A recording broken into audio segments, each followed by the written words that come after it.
It's a new month, and this month, it's all about action. As we are diving into the month of action.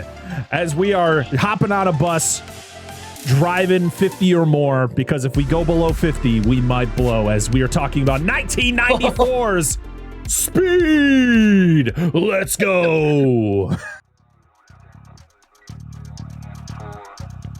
Weapons hot and one-liners at the ready, recruits. This ain't just some summer blockbuster vacation. This is the real deal.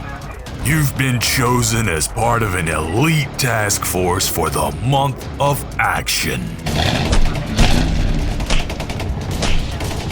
Now when those bullets start to fly and everything around you is up in flames, don't you lose your nerve. Remember who you are. You're the toughest, craziest, most resourceful sons of bitches to ever lace them up. We don't wait for backup and we damn sure don't retreat. Now strap your asses in and get ready for the drop. Oh, and one more thing. Before you pull that trigger, tell them John Mortis sent you.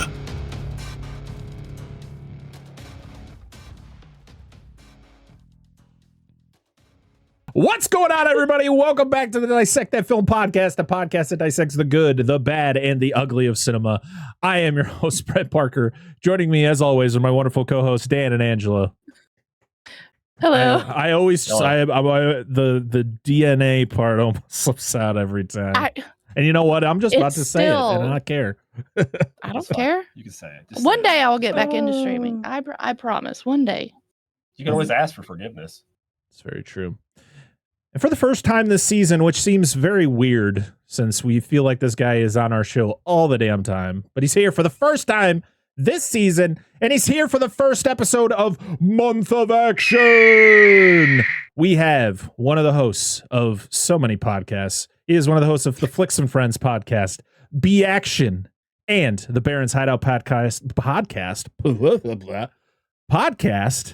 We have Dustin back. What's up, buddy? So glad you want me to come on and talk about Cucumba, to talk about this bus.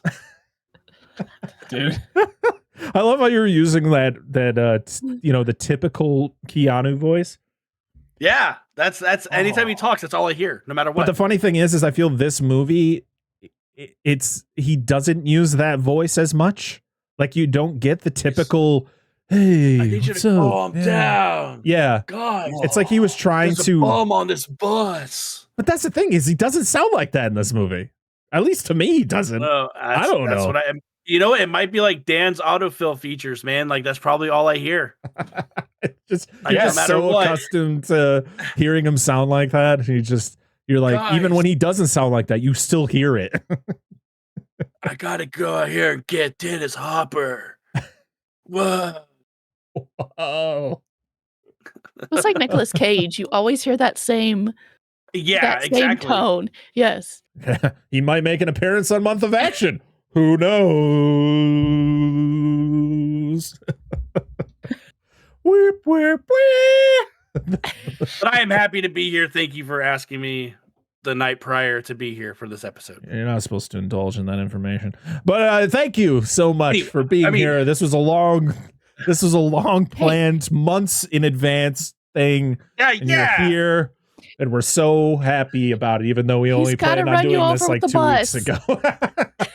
Yes. As long as I don't go below 50. We're still going. Oh, if you didn't know, we're talking about 1994's Speed. All right, gentlemen, what we have here are 13 passengers in an express elevator. Bomb's already taken out cables. Bomber wants $3 million or he blows the emergency brake. Dedication and bravery, these next two officers effected the rescue of 13 citizens of this city. Thanks to them, the only life taken by the terrorist bomb was his own.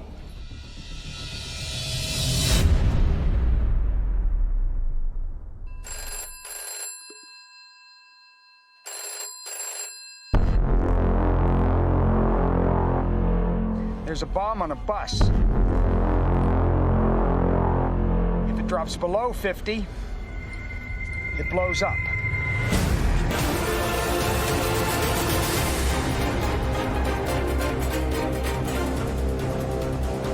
Starring Keanu Reeves, Sandra Bullock, Dennis Hopper, Jeff Daniels. I almost forgot Jeff Daniels. And Joe Morton, who? You've never heard of Joe Morton? He was in Terminator 2. That guy. Him. That guy. We've talked about him a few times on this show. He was in Godzilla King of the Monsters. He was, yep. And and we talked about Terminator 2. I feel like we talked about him in another movie, but I can't think of it. Did we? I don't know. I'm just agreeing. I don't know. Maybe. We were looking at this. I think there is one somewhere, but we were talking about it last night. It's like, wasn't he in this? And Angel's like, he's in this movie. I'm like, all right. Yeah, he's in Batman v Superman, Justice League. No. Yeah, we didn't talk about that shit. We didn't talk about those movies. He plays Cyborg's dad in those movies. Yes, he does. He yep. does. Yeah. So, Speed. What Angela, you picked this for the month of action. Hell yeah. Why did you pick this? Because this movie is fucking awesome. And I have loved it ever since the first time I watched it. Couldn't tell you when I did. I just remember watching it for the first time. It was awesome. I don't know why I thought it was awesome. I just loved it. Still love it. You don't know why it was awesome. We're about to talk about it. We're about to talk about why it's awesome. Is it because Keanu's about to rip out of that shirt he's wearing? It's like, dude, Keanu's fucking jacked in this movie, dude. I don't know who I was looking at more, Keanu or Sandra. I don't know who I was like, whoa, so many options. My thoughts on Sandra Bullock. He went and worked out. I don't like that tone, Dustin. I don't like it. I don't like it at all. I was here for Gigantor. Yes. My name is Tony.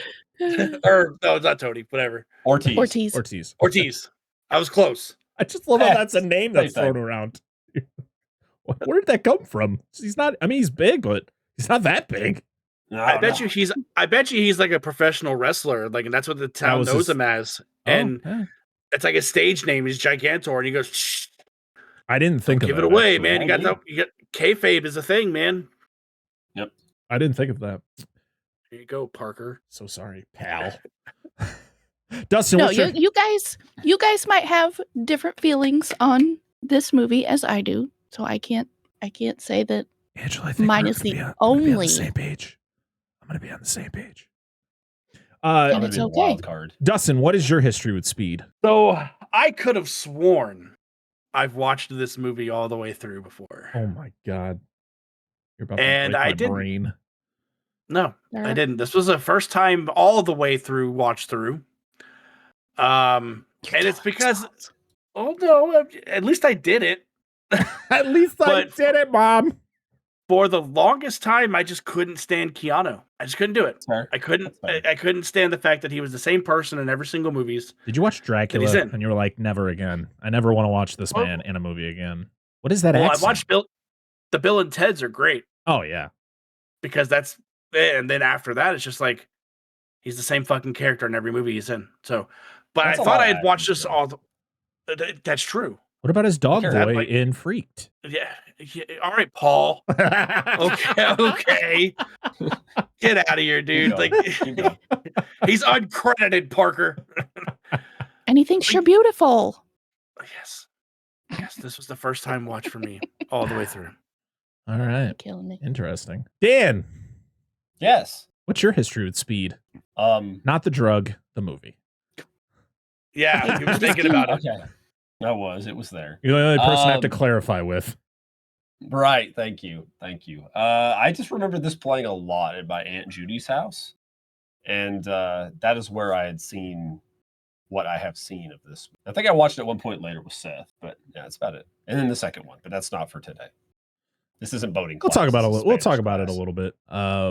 Yeah, my history with this movie is, I swear everyone I knew owned it on VHS.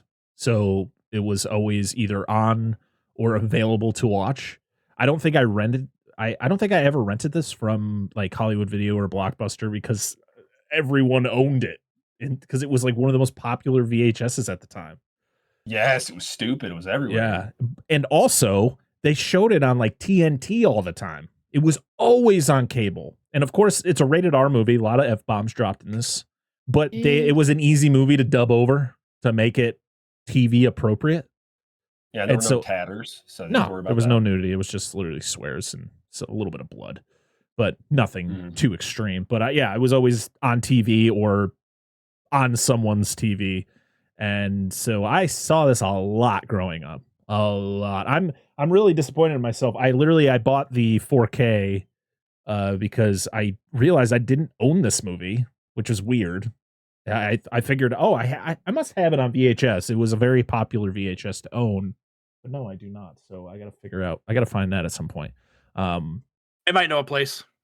Yeah, I know you do. Oh, okay. He always does. But yeah, that's my history. It's just, it was everywhere when I was a kid and growing up. And I hadn't seen it though. I think today, actually, I finished watching it.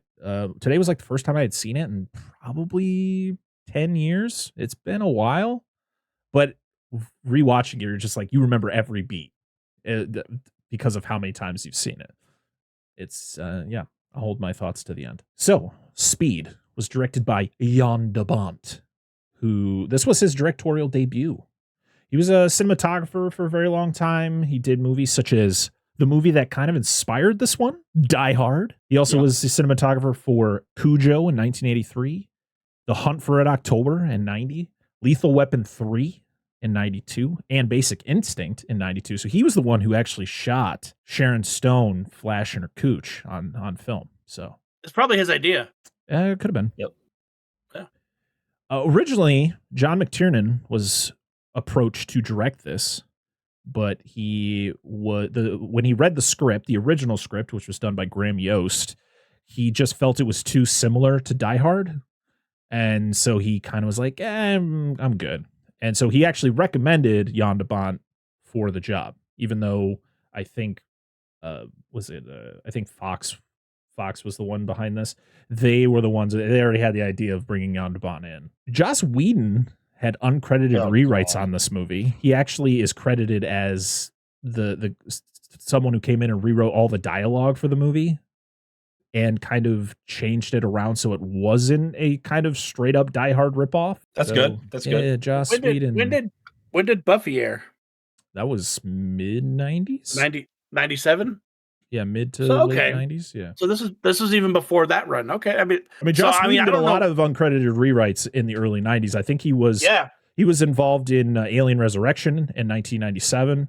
And so he was very much involved in writing or uncredited writing on a lot of very popular films in the early to mid 90s. Did he use his faux name as Was Jedin?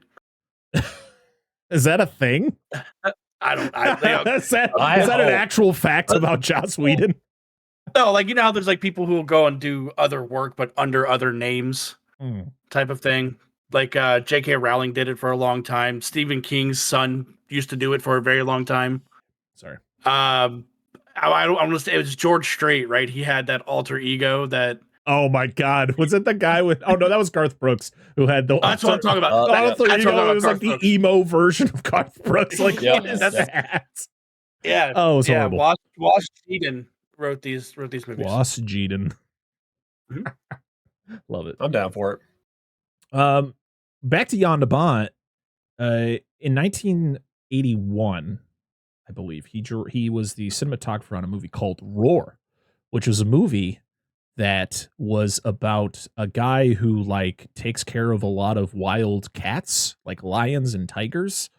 And they actually used real lions and tigers during the filming of the movie. And a lot of people during the production were attacked by said lions. And Jan de Bont was one of them. He actually was scalped by a lion during filming and had 220 stitches put on to reattach his skull or reattach his scalp to his head. My God, dude, that's horrifying. Yeah.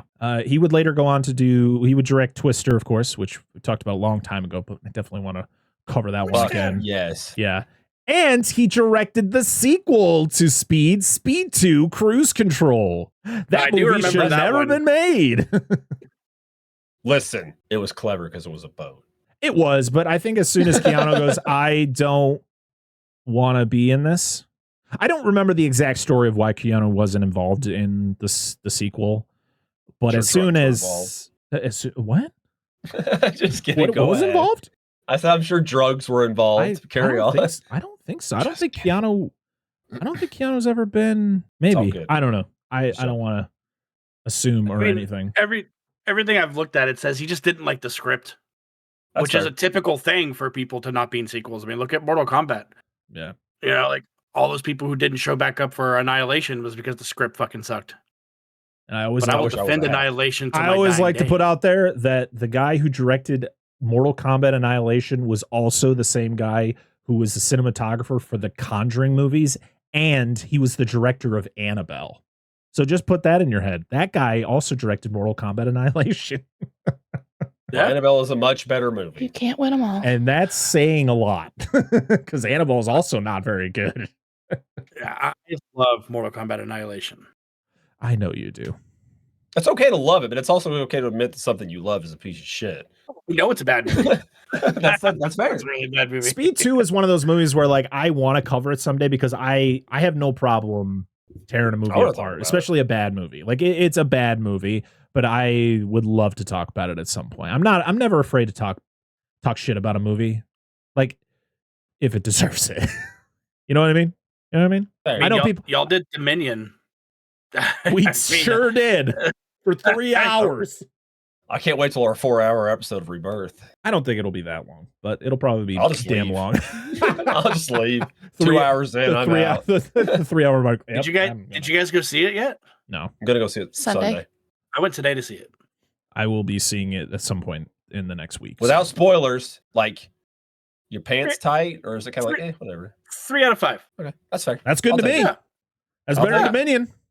That's better than Dominion. It was okay. You know, You're 7 movies deep in a franchise. I'm not expecting a masterpiece. So sure. Listen. Here's how the movie's gonna end. Listen, I'm just gonna talk about this real fast. All right. So the giant, like the Rancor. No offense, people, the giant waterhead monster at the end, right? He's gonna like be there and like try to kill him, and then he's gonna get smashed like really quick. Another thing's gonna come out of nowhere and smash him, and it's gonna be a giant grasshopper. They're like, it's a prequel to the beginning of the end. They're remaking beginning of the end. That's a callback to Dominion. That's no, not the Locust. Anyway. No. Plagues of Egypt. Oh, Lord. It's biblical. So we already went through the cast, but I'm going to go through it again because, so we have Keanu Reeves as Officer Jack Traven. We have Dennis Hopper as Howard Payne. We have talked about Dennis Hopper on the show before. Do we remember what movie? I'm trying to remember that. This came out a year after that. Oh my God. That movie is bad, but that movie is so good. It's so fun because it's so bad. And if you want to listen to it, if you want to listen to a podcast that absolutely destroys the movie in the most hilarious way possible, listen to Bad Movies Rule. They're fucking hilarious, and they tear that movie apart, and it's very entertaining. So check them out. Fair enough. Sandra Bullock. Oh my God, what is going on? So much phlegm. Sandra Bullock is Annie Porter. I don't know. I sometimes I don't understand why they give these characters last names when you never hear their last names. Builds them up, dude. What? Taxes in a movie? They got a file too, man. The characters? Yeah, they're living in this fucking world. Flushes them out. Okay, I don't think we're on the same page when my question I asked and what your answer is. It doesn't quite make sense. Okay, but that's fine. I'll do it, Dustin. All right, cool. Yeah, you're talking about characters. We're on the effects section. I got it. Yeah, different page. Moving on. Joe Morton as Mac. Jeff Daniels as Detective Harry Temple. This was the second movie in 1994 where Jeff Daniels played a character named Harry. Harry what? Harry Temple. Oh, okay. Do it. I gotta go to the bathroom. Just do it. Oh man, you want to take these gloves? My hands are really sweating. Extras, yeah. Alan Ruck as Doug. Didn't know this character's name was Doug. We did talk about Alan Ruck a long time ago when Me and My Brother covered Twister, which is another Jan de Bont movie. Rabbit is good, rabbit is wise. Yeah. Glenn Plummer as Maurice the Jaguar owner. Fuck Fun him. fact about this guy, he literally lost his license the day before shooting the scene where he's driving the car. Hell yeah. Fantastic.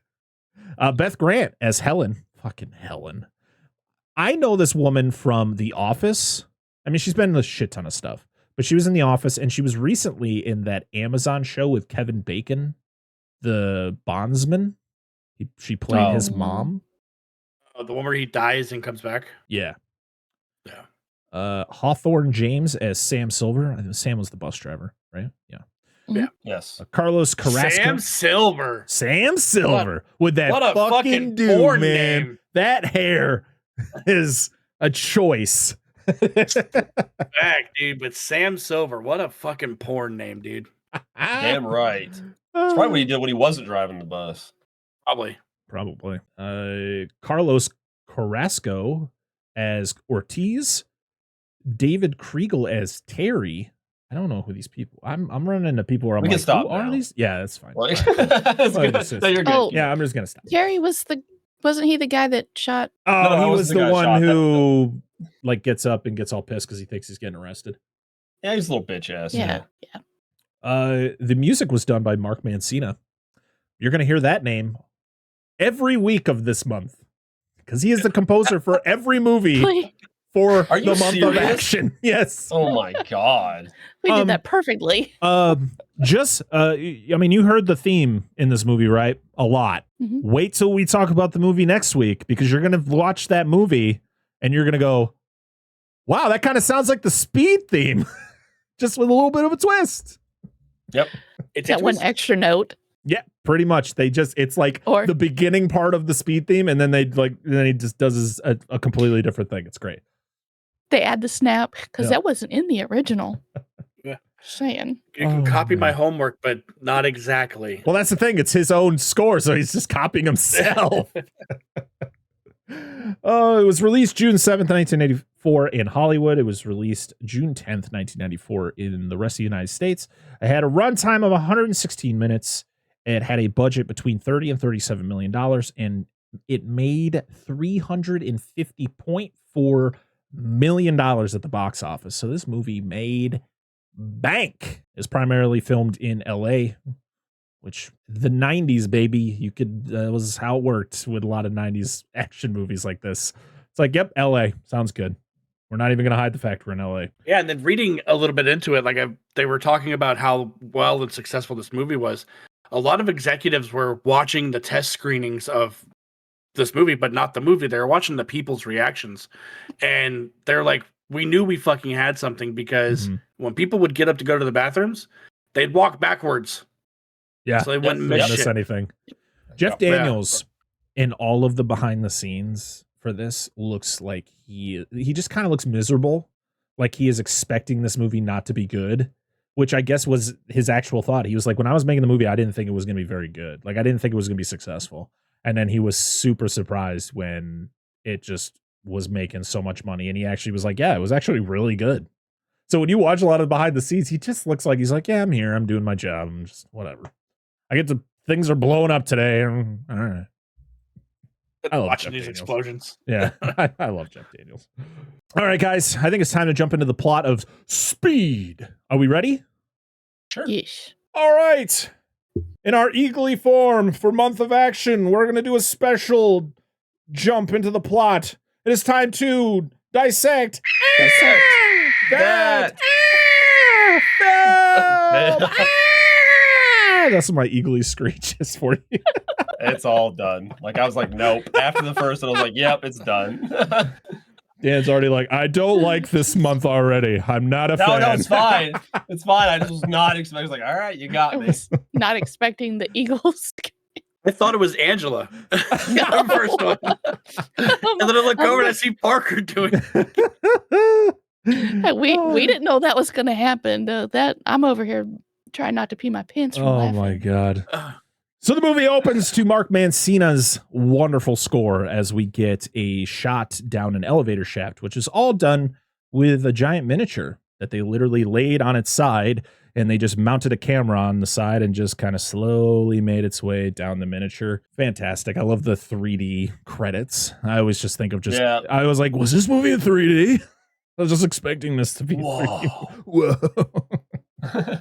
But the credits took way too long. I was like, how long is this take? Play. Okay. Let's move on. This is a 40-foot building. 40-floor building. Yeah. You know. So we get the security guard. He opens up the door. And he's just like, I thought he was literally going to open the door and just go, that looks good. And then he sees a bag on the ground. He's like, that seems suspicious. So he walks up to this guy. You don't see the guy's face at first. He's like, hey, you're not supposed to be down here. He's like, well, I was told there was some faulty wires I got to take care of. He's like, I didn't get a notice about it. And he's like, oh, yeah? And just stabs him in the ear. Just shink. Just cool stuff. Dude, and this guy goes like completely stiff and just like collapses to the ground. I was like, all right. I forgot about this part. And this is when you discover Dennis Hopper is the bad guy. Like it's very like you find out fairly quickly who the bad guy is. I love it. So these high-end execs are getting into an elevator and a couple bombs are set off, setting the elevator down, but then the emergency brakes catch. And then everybody in there is just like, what the hell's going on? And this is when we get the most absurd entrance for a character where the cops are showing up on scene and Keanu just sends this car to the moon and it just lands. So I'm like, this car is done. Like the car is fucked. It's totally fun. It's like watching the Dukes of Hazzard. And it's like, how many cars did we go through today? We're shooting this one episode. Like 4. It's just like, what the hell is this? Just, like, dude, it's like, there's no way. For one, how fast is he going? The car's destroyed. Their backs are fucked. Like compressed back, shattered. I don't know. It's hospital bills. It's a whole thing. It's a whole thing. Dude, do you think when this elevator's emergency brake like clamped on, do you think all these executives were smart enough to just jump in the elevator so inertia wouldn't take place and they would not pancake against the fucking ceiling? No.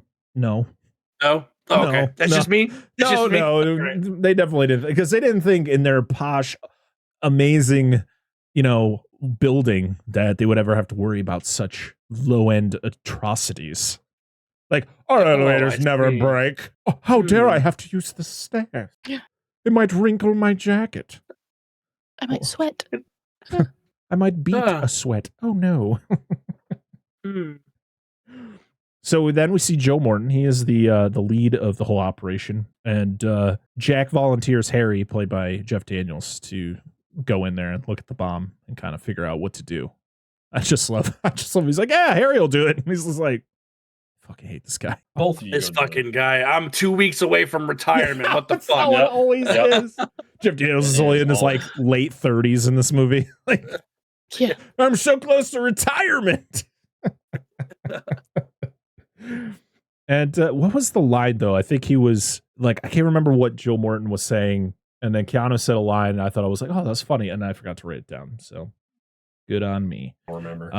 So Keanu, like, he's got to take these panels off. So he starts drilling and like the people in the elevator are hearing it. They're like, ooh, what's going on? Cause they don't know that it was a bomb. They just thought there was just a faulty elevator. But also Dennis Hopper hears the drill and he's like, what's going on here? And then they're examining the explosives and all you can hear is like, hey, help us, get us out of here.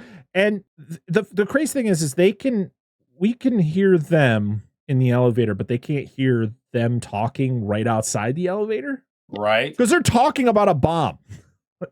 We're examining. Oh, it's just a faulty elevator. We got people coming in. It's okay. Yep. Here, don't worry about it. Like, okay. I can hear you out there. You're talking about an explosive. This seems concerning. But this is when we get our first, was it pop quiz? Quiz hot shot. Or pop quiz hot shot. Would if you have somebody with a hostage, I can't remember the exact situation where he's like, what would you do in the situation? He was like, oh, you would shoot the hostage, and he's like, what the fuck? It's like, you're crazy. He's like, yeah, he's like, eliminate the eliminate the hostage from the situation. And I'm just thinking to myself, I wonder if this is going to come back. I wonder if we're going to foreshadowing. And then they're like, hey, let's go to the roof because we need to find some way to attach. We need to find something to attach to the elevator. So if the emergency brakes fail, because the explosives they're investigating are attached to the emergency brakes. So if those go off, then they're all dead. So we need to find something to kind of keep the elevator in place. I always think of Batman Forever with the safe.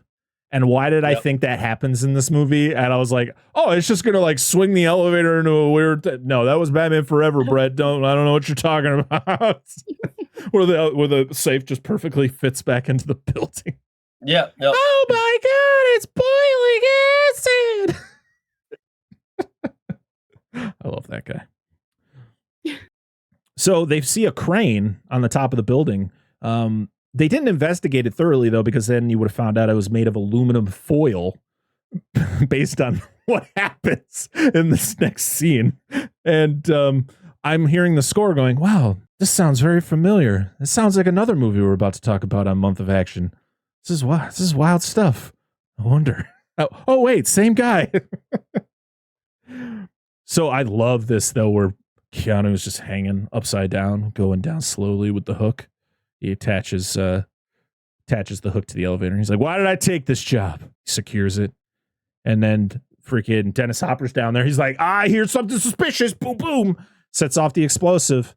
And it sends the elevator down, but it gets caught by the crane. But like I said before, the crane is made out of aluminum foil because it fucking snaps and folds and all that shit super fast.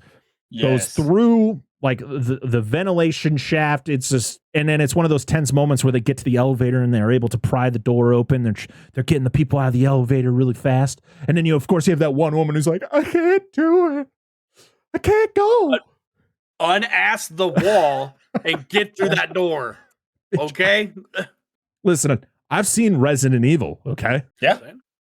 Yeah. We have. I don't want that happening to me, but you know what? I'm going to take the risk. All right, I'm getting the fuck out of this elevator. It's not the fall that's bad. It's just the sudden stop. Yeah. She probably browned herself, and she didn't want to be embarrassed. Listen, I'm not saying I'm not. I know these are all her coworkers. She's got to see him again. She's like, if it was just strangers, I'm never going to see you again. But it's her coworkers. You don't want people to know when that happens. Just quit your job. Just quit your job. Yeah, I shit my pants. I got to quit. Bye. See you guys. One of the guys in the elevator, I think it was the dude who actually presses the button when they first get in. He looks very familiar. I think he was in Mulholland Drive, the David Lynch movie. He's been in a bunch of other stuff, but he's literally in this movie for about 30 seconds. I just love though when the elevator, going back a little bit, when the elevator actually first, the cables first blow, and he's like, "Hey man, what button did you hit?" It's like I hit the fucking explode button. What the fuck did you think I hit? Thanks for the line, Joss Whedon. The emergency explosion. Thanks for the inquiry, Dick. That's where Joss Whedon came in with the fucking rewrites. Was that? Yeah, he's like, this is an important line. Send it in. Yeah. Make sure this guy says it. Make him look like an idiot. And of course, it's like one of those like, oh, right as they get the final lady out of there, the elevator goes down, hits the bottom just in time. Woo! Thank God. And then Jack and Harry are just kind of hanging out there. And then Jack's like, I think he's in the building. He's like, why the hell would he be in the building? That doesn't make any sense. And I'm like, so Jack isn't like a bomb squad guy. He's not a bomb specialist. Harry is. So he deals with this shit. Why is Jack the one figuring this shit out? And Harry's just like, I don't think that's right. Why would he do that? And it's like, maybe be more open-minded, Harry. Instead of just or Keanu Reeves is Batman. Yes. He's just better. There you go. So they get an explosive welcome. They literally hop on top of they find out that he's on the service elevator. So they hop on top of that, and then chaos ensues, and Harry turns into the dumbest character ever because he's literally standing in the middle of the elevator, and like the shotgun shots start going through the floor, and instead of moving, he just is kind of like, it's like one of those like funny cartoons where they're like shooting at the guy's feet and he's like dancing. Yep. It's that, but it's shotgun shells just shooting through this aluminum foil ceiling of this elevator. Yep. I'm going to stand here with my legs apart and I'm going to look and watch. What do you think? I was like, you guys, if you're more than welcome to return fire. I mean, I know you got to be careful, but you like at any point. Jack's like, it's like I can't see him. Just shoot. It's like just start shooting. Got a shot. He's just shooting at you. He doesn't know where exactly you guys are. He's just shooting at the ceiling. Also, what is this elevator made out of? Cake. There you go. Dan, we have to have some gun lessons here.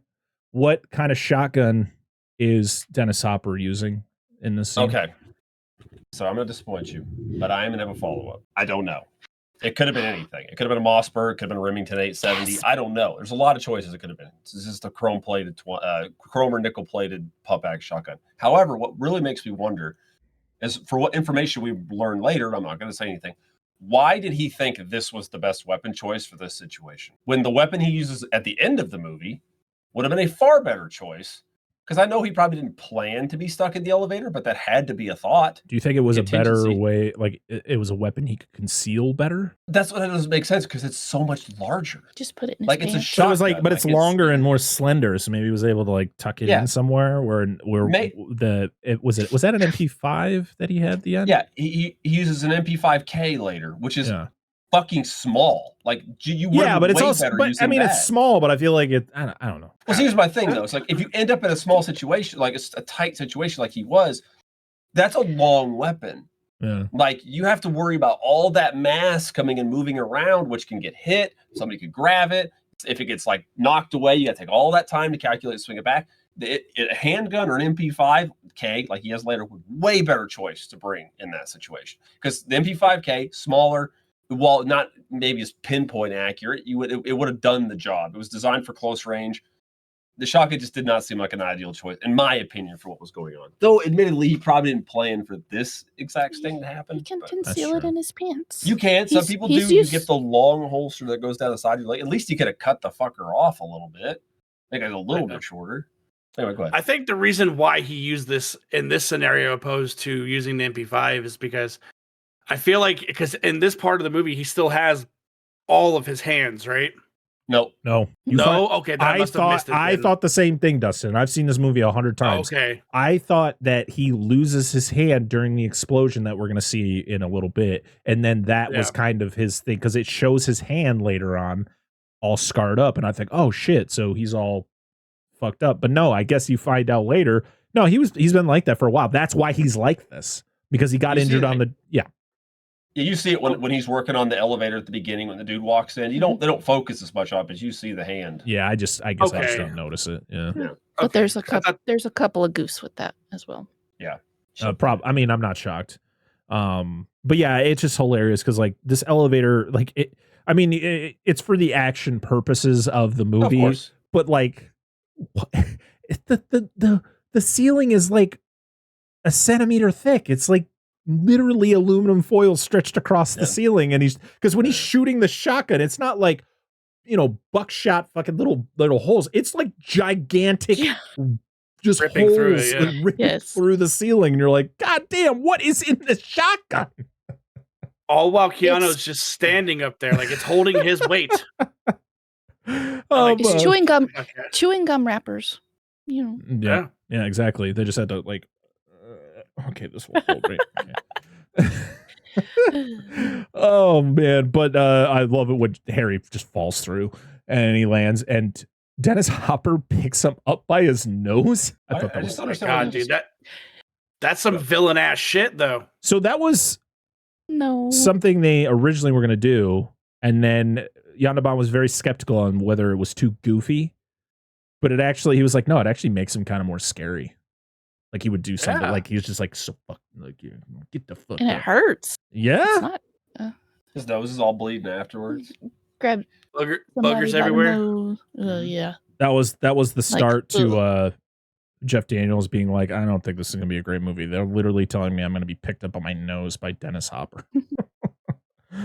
This is fun. Dennis Hopper touched my nose. I'm never washing it again.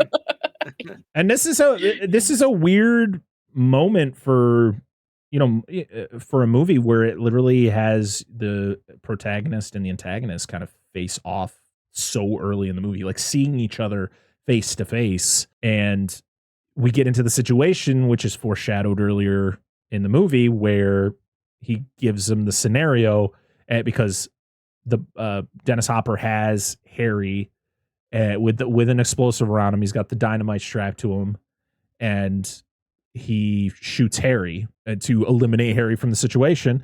And then I guess it was a deleted scene where actually when Keanu actually shoots at Dennis Hopper and actually gets a shot off in his neck. Really? Oh, Because later in the movie, you actually see a scar on his neck, but you never see it in him getting shot in the movie. But there's actually a deleted scene where he gets shot before he wanders out and blows himself up, which is great. I loved watching the behind the scenes making of this movie, because it's just like, God, movies were just made differently back then, man. These 90s action movies, all this practical effects, all these like practical stunt work. Keanu, I think, did 90% of his own stunts on this movie, which is crazy.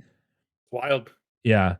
And so, yeah, Dennis Hopper blows himself up, or at least that's what you think. We then get to a medal ceremony. It's like the Medal of Valor, which is like the highest medal you can get from the LAPD. And the whole time I love it where Harry's just like, you shot me, you son of a bitch. He's just like, I love, though, when he shoots him initially, and he's just like, you fuck. And Keanu just does this. Just shrugs his shoulders like, this is what I told you was gonna have, like, on this situation. What'd you want me to do? You calling me a liar? Do you think I was just fucking with you? No. Oh man. But so we see that Dennis Hopper's still alive because he is watching the ceremony on a TV. There's another deleted scene where it actually shows him walking in and seeing Jack get his medal. He's like, "Oh yeah, great job, Jack, you son of a bitch." Where when they show him in this, he doesn't say anything. And this is where I initially thought, oh, this is so he's scarred now because of the explosion. But then you find out later, no, he's been scarred the whole time. Yeah. It was a very weird misdirect, at least for somebody who just wasn't paying attention. They're at like a celebration at a bar or at like a banquet hall or whatever they're doing, and they're just hanging out, and Harry's getting plastered. And he's giving Jack advice about, not being such a hothead, and like, you're going to end up like not making it very long if you act like this your entire career. You got to be like me. There was a deleted scene where Harry like gets real handsy with one of his coworkers, and she is like, "Oh, Harry, you're married. You can't do that." Because like a girl, she like comes up and he like grabs her and he's like, "Come sit with me." And she's like, "Oh, Harry, you're married." I was like, "What the fuck?" All right, I'm glad they cut that out. Like, what point is it? Like, does it have any relevance to the story? Not really. But also, the deleted scene continues with Jack and Joe Morton's character Mac talking at the bar about like Jack's dad and what Jack's dad thinks of him being a cop. And I was like, I'm glad they didn't put that in there either, because we get nothing else with his dad. So good on you. So yeah, Harry goes home. I love where he's like, I'm going to go home because I'm going to have some sex. And he's like, no, Harry, you're going to go home and you're going to throw up. And he's like, well, that sounds fun too. Yep. I mean, yeah, I don't like throwing up, so I will take option one. Definitely don't want to throw up. Yeah. No, thanks. I throwed up. I don't like it. I don't like it at all. I throwed up. Stop it! Throwing up or shit in your pants. Oh, I don't know. Yes, I don't know. Please, no more sound. Both at the same time. Oh no! I've been there. Unfortunately. Mm-hmm. Oh, it's the worst. You just don't know. All right, moving on. It's the next day, and we see a bus. And you're like, yeah, things are about to happen. And Jack's at like a coffee shop getting himself a muffin. And hey, Dan, was this Carter from The Lost World, Jurassic Park? Was this the guy who was wearing the headphones? Hey, Carter! Where? The guy serving Jack at the muffin I didn't place. pay attention to that. It looks like him. I was distracted by the bus driver because I knew him from movies. Yes, it is. It's Thomas Rosales Jr. Carter got turned around down here. He was also in Alligator 2, The Mutation. Yeah, he was. We did. Yep, we talked about it. Yep. You're talking about the guy that's wearing the headphones in Lost World, right? Yes. He's fucking Scorpio is ready from Predator 2. He's also in Terminator 2. Not Terminator 2. Yeah, he is. Scorpio. Yeah, he was in Tremors 2. He's in RoboCop 2, Predator 2, Alligator 2, The Lost World, which is the second. Yeah. Oh my God! And he's going to be back in another movie we're talking about for Month of Action. Woo! Sweet. Oh, he broke his sequel streak. That's all right. Dang it! I was like, that's Carter from The Lost World. That's where I know him mostly from. He gets pushed by a T-Rex. He sure does. He sure does. And I love that we get like Jack having I feel like everyone, like, this is LA. There's a lot of people who live in LA, but everyone knows each other. Like, Jack knows everyone. Like, the bus driver knows Jack, and I'm guessing just because of where they are. And the bus driver goes on the bus, and Jack's about to get into his car, and the bus blows up. And you get Jack, like, I do like the fact that Jack, like, tries to run up to try to see if he can save the bus driver.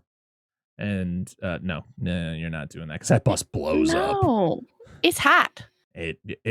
Yeah, it wasn't a small explosion. That thing is done. Marshmallows. He just keeps throwing his hands up like, oh, okay, just give up. You look at him, and he has all of his little hairs are cinched on his arms. I have no eyebrows. You don't need them. I was like, this jacket is very warm now because he's wearing like that like wool like sweater. It's like, oh my God. It's like, God, I'm like, this is LA. What are we doing? He's about to go surf. Whoa. Dude, he drives a sweet Bronco, okay? I love that Bronco. Rules. First gen Broncos kick ass, dude. You don't see them enough. That's where the AKA OJ Simpson comes in. Well, yeah, that was a few generations later, though. You can't just I know. What? Smudge all Just- Broncos or No, this happened literally the same year. Yeah, I said this is Speed, AKA the OJ Simpson. OJ Simpson thing literally happened like the year before. It was like 93, wasn't it? Yeah. The Bronco chase was like 93. Was it? Was it that early? Maybe it was later. Maybe it's 95. Maybe it was a little bit after this. I can't remember the exact date. Hang on. Broncoing it up. Yeah. But the phone rings after the bus explodes, and you find out that the bomber. 94. Okay, so it was the same year. You find out the bomber is still alive, and he says that comment to Jack. He's like, "Yeah, you think if you collect all that bus driver's teeth, you'll be able to, give him a good service." This was, and I was just like, "What the fuck?" This was released a week before it happened. Because there's literally a shot where it shows like a helicopter shot of Keanu's Bronco driving, and it looks exactly like a shot of OJ. Well, he wasn't actually driving it, but no, the AK. But yeah, he says some pretty nasty comments to Jack about the dead bus driver, and then we get the pop quiz hot shot. I was like, wait, so who came up with that? Because didn't Harry say it first? He did. And now the bomber. So did the bomber hear him say that? So that's why he's doing it? Maybe. All right. And he pretty much is like, yeah, there's a bomb armed on a bus, and it arms itself once the bus hits 50 miles an hour. And if it goes below 50, it'll blow up. And you can't remove any of the passengers. And I want $3.7 million by 11 a.m. Which, what time is it? Like 11 a.m. This movie looks like. It's 8:05. So yeah, so it's supposed to be the morning, but when you're watching this movie, I was like, I feel like it's like the afternoon. It's like almost like dusk. Yeah. But maybe that's just how it was filmed. Also, it was probably filmed at dusk. That's when they had the right lighting. It was in the magic hour. Magic hour.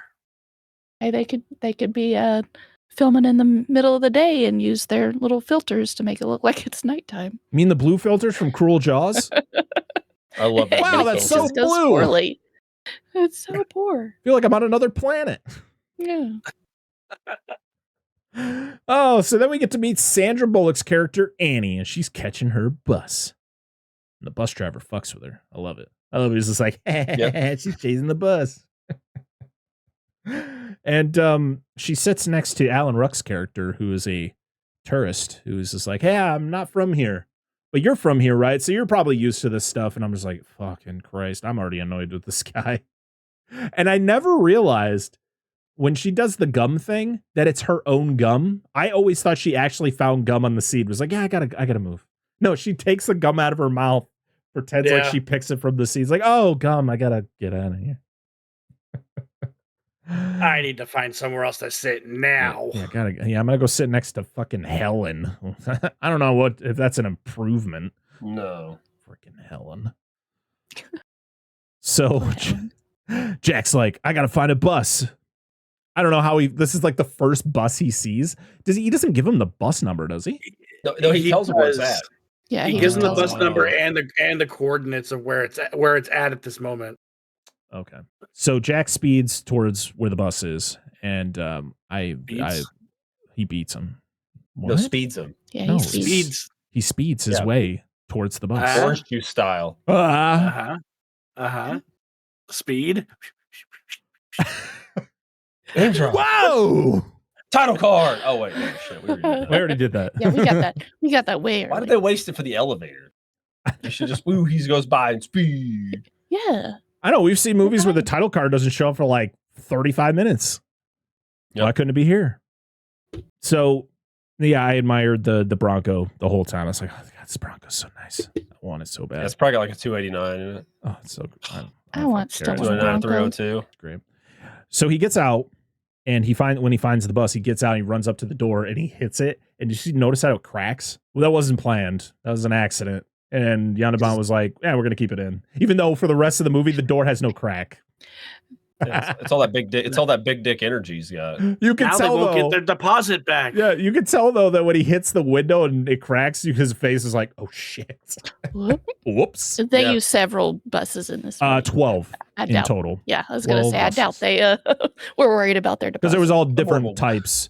It was like most of the driving shots were they called it the Pope Mobile because they had like a plastic case in the front of the bus where the cameras could shoot at Sandra Bullock and Keanu when they were standing at the front of the bus, and they had a driver on top.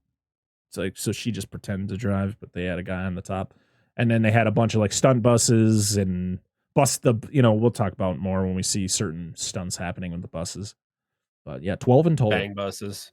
And I think one's in a museum somewhere. Nice. One was at a Tokyo Comic-Con in 2024. Wow. So there you go. That's dope. I like that. I need to go to Tokyo. I'm not going for that fucking bus. I don't care. I'm going. That's why you go. Yeah. Fuck the Gundams. Fuck the food. That fucking bus from Speed is there. Yeah. Order for the bus. The bus and the food. I want to. Oh man, I miss Japan food. I can't wait to go someday. So Jack has to commandeer a car because the bus driver's like, I'm not letting this fucking crazy person on. So see you later. And he commandeers a car, and we go through a high-speed chase. I love the whole thing where the guy's just like, he's scared at first, but then he's super impressed on the driving skills that Jack has. It's fantastic. And then he gets up to where he's going to get on the bus, and he's just like, is this insured? He's like, yeah. And he just backs up, rips the door right off. Yep. My door. You better not scratch it. I just bought it. Yeah.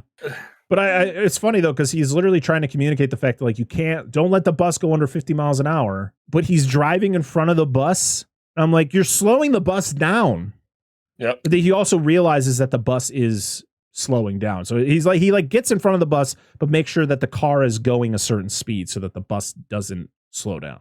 Yeah. Then he notices it's slowing down. So he has to, hey! It's me. I also love though that anytime the doors are opened on this bus and somebody like hangs out of it, it's not just like it's like they're just standing still talking to each other. Yeah. Oh, that's not how that works. Normal stuff. Yeah. There's no wind.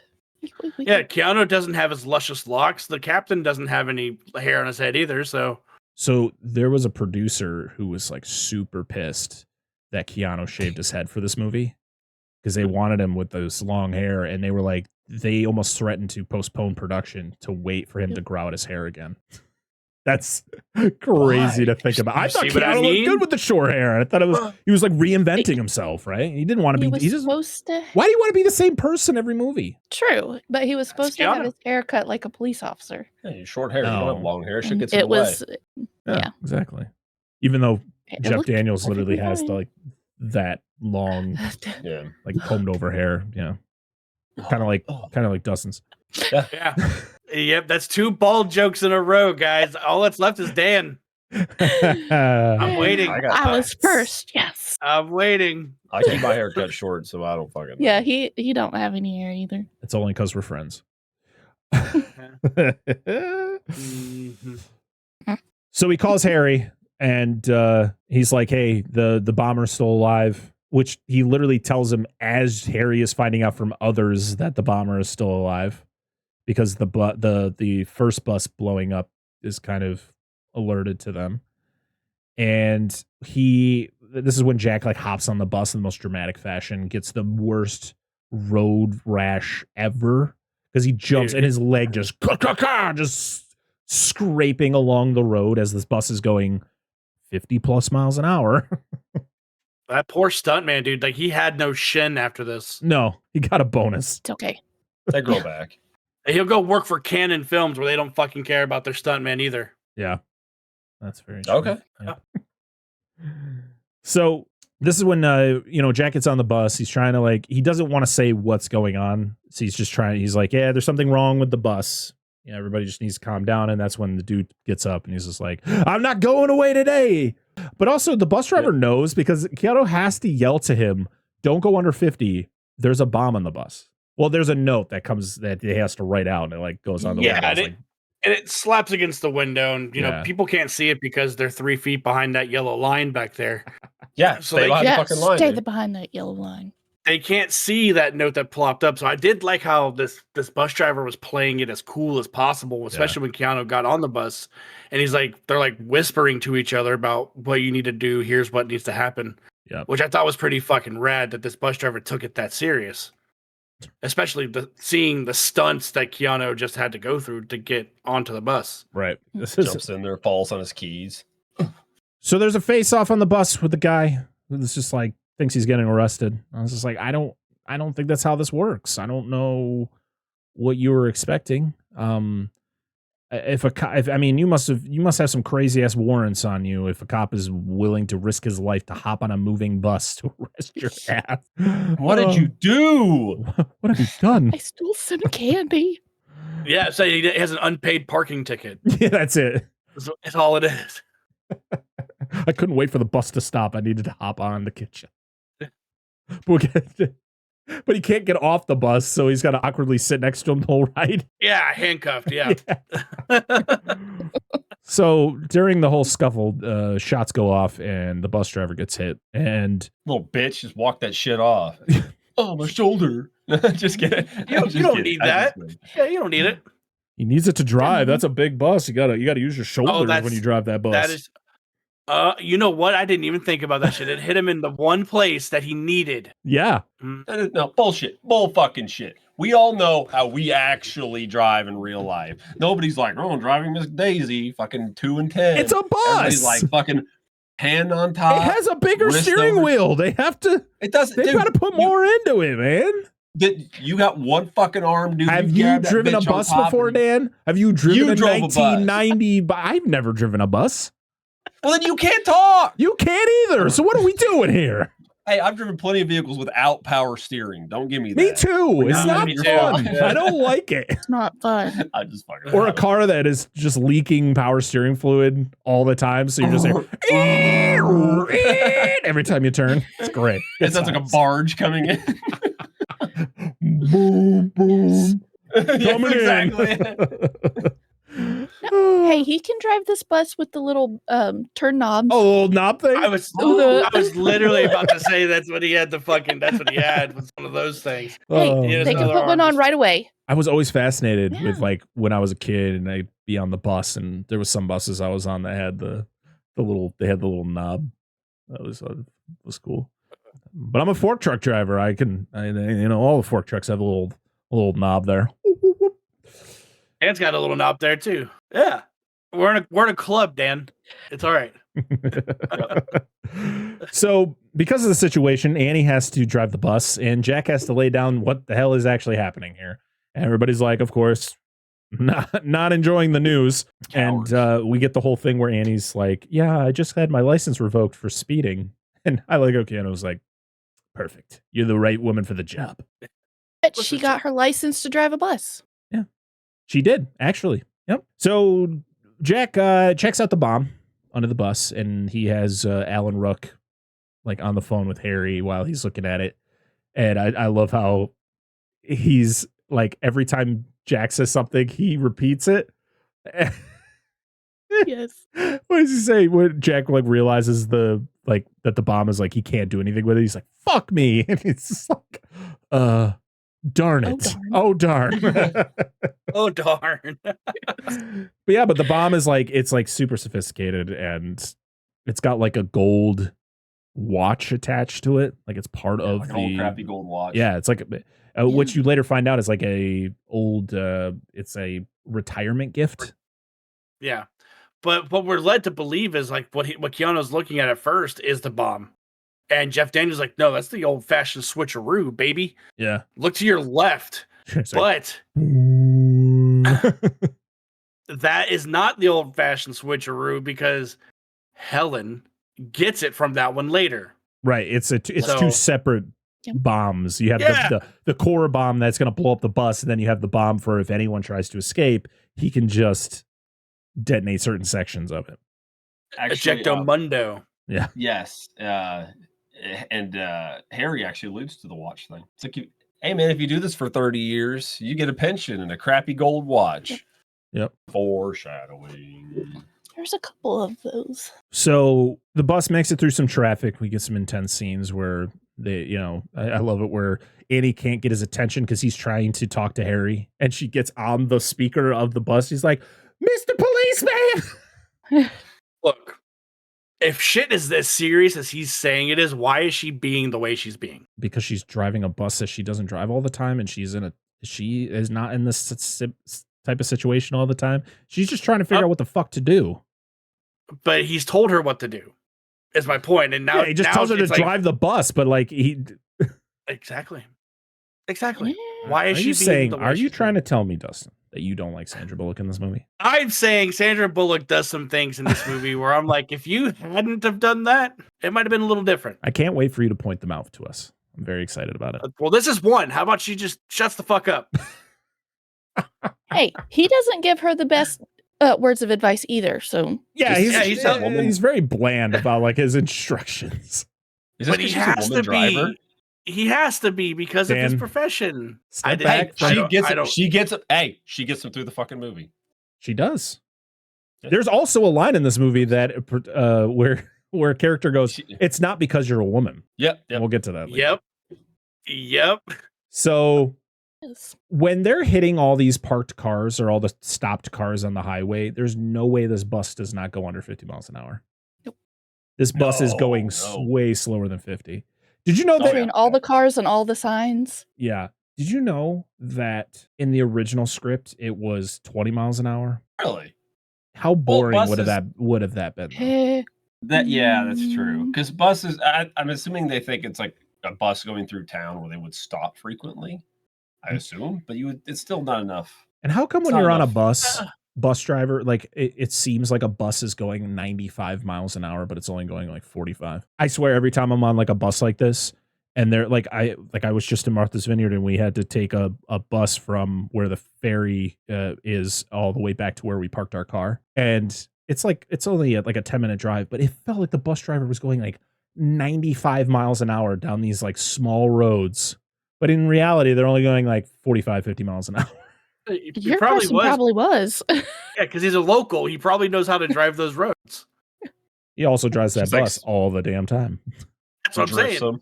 He just it's one of those don't get in a taxi in New York City because they're going to be like, they know where they're going, how fast to go.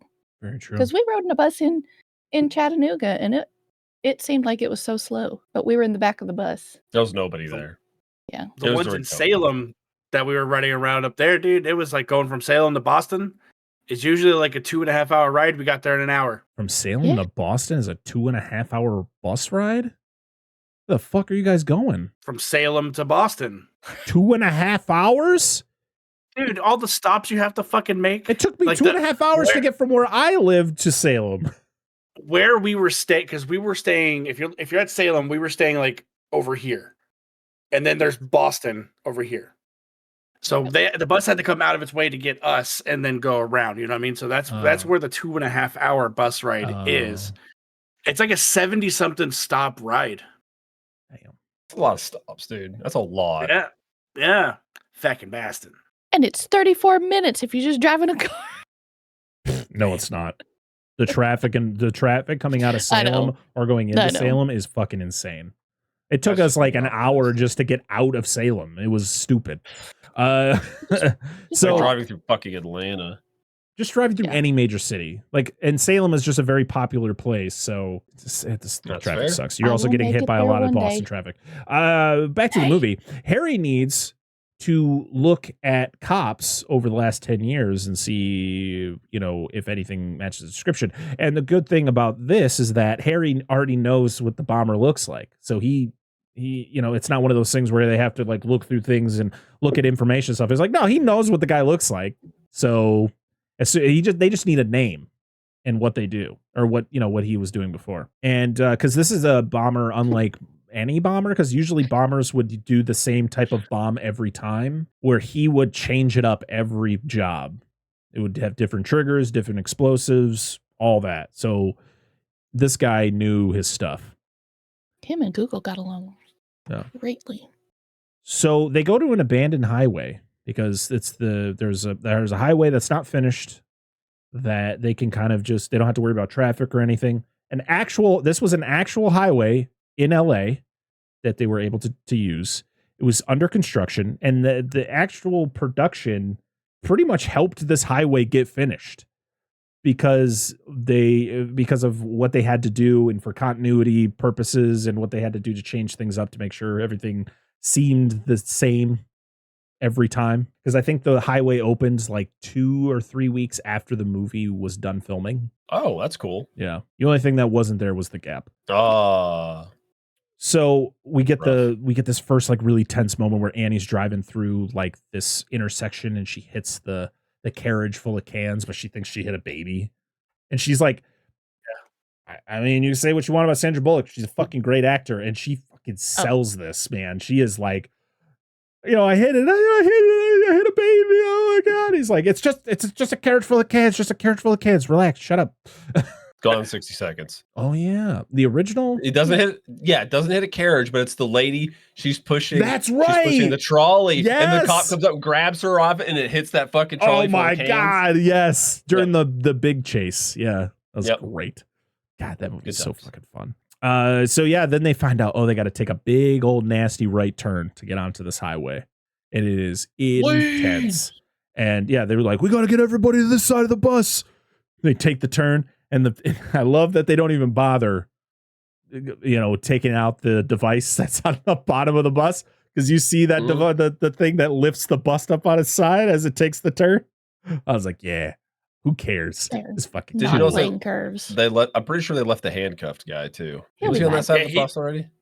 He doesn't get unhandcuffed until. Yeah, he's still. I don't know if he was. I completely forgot they handcuffed that guy.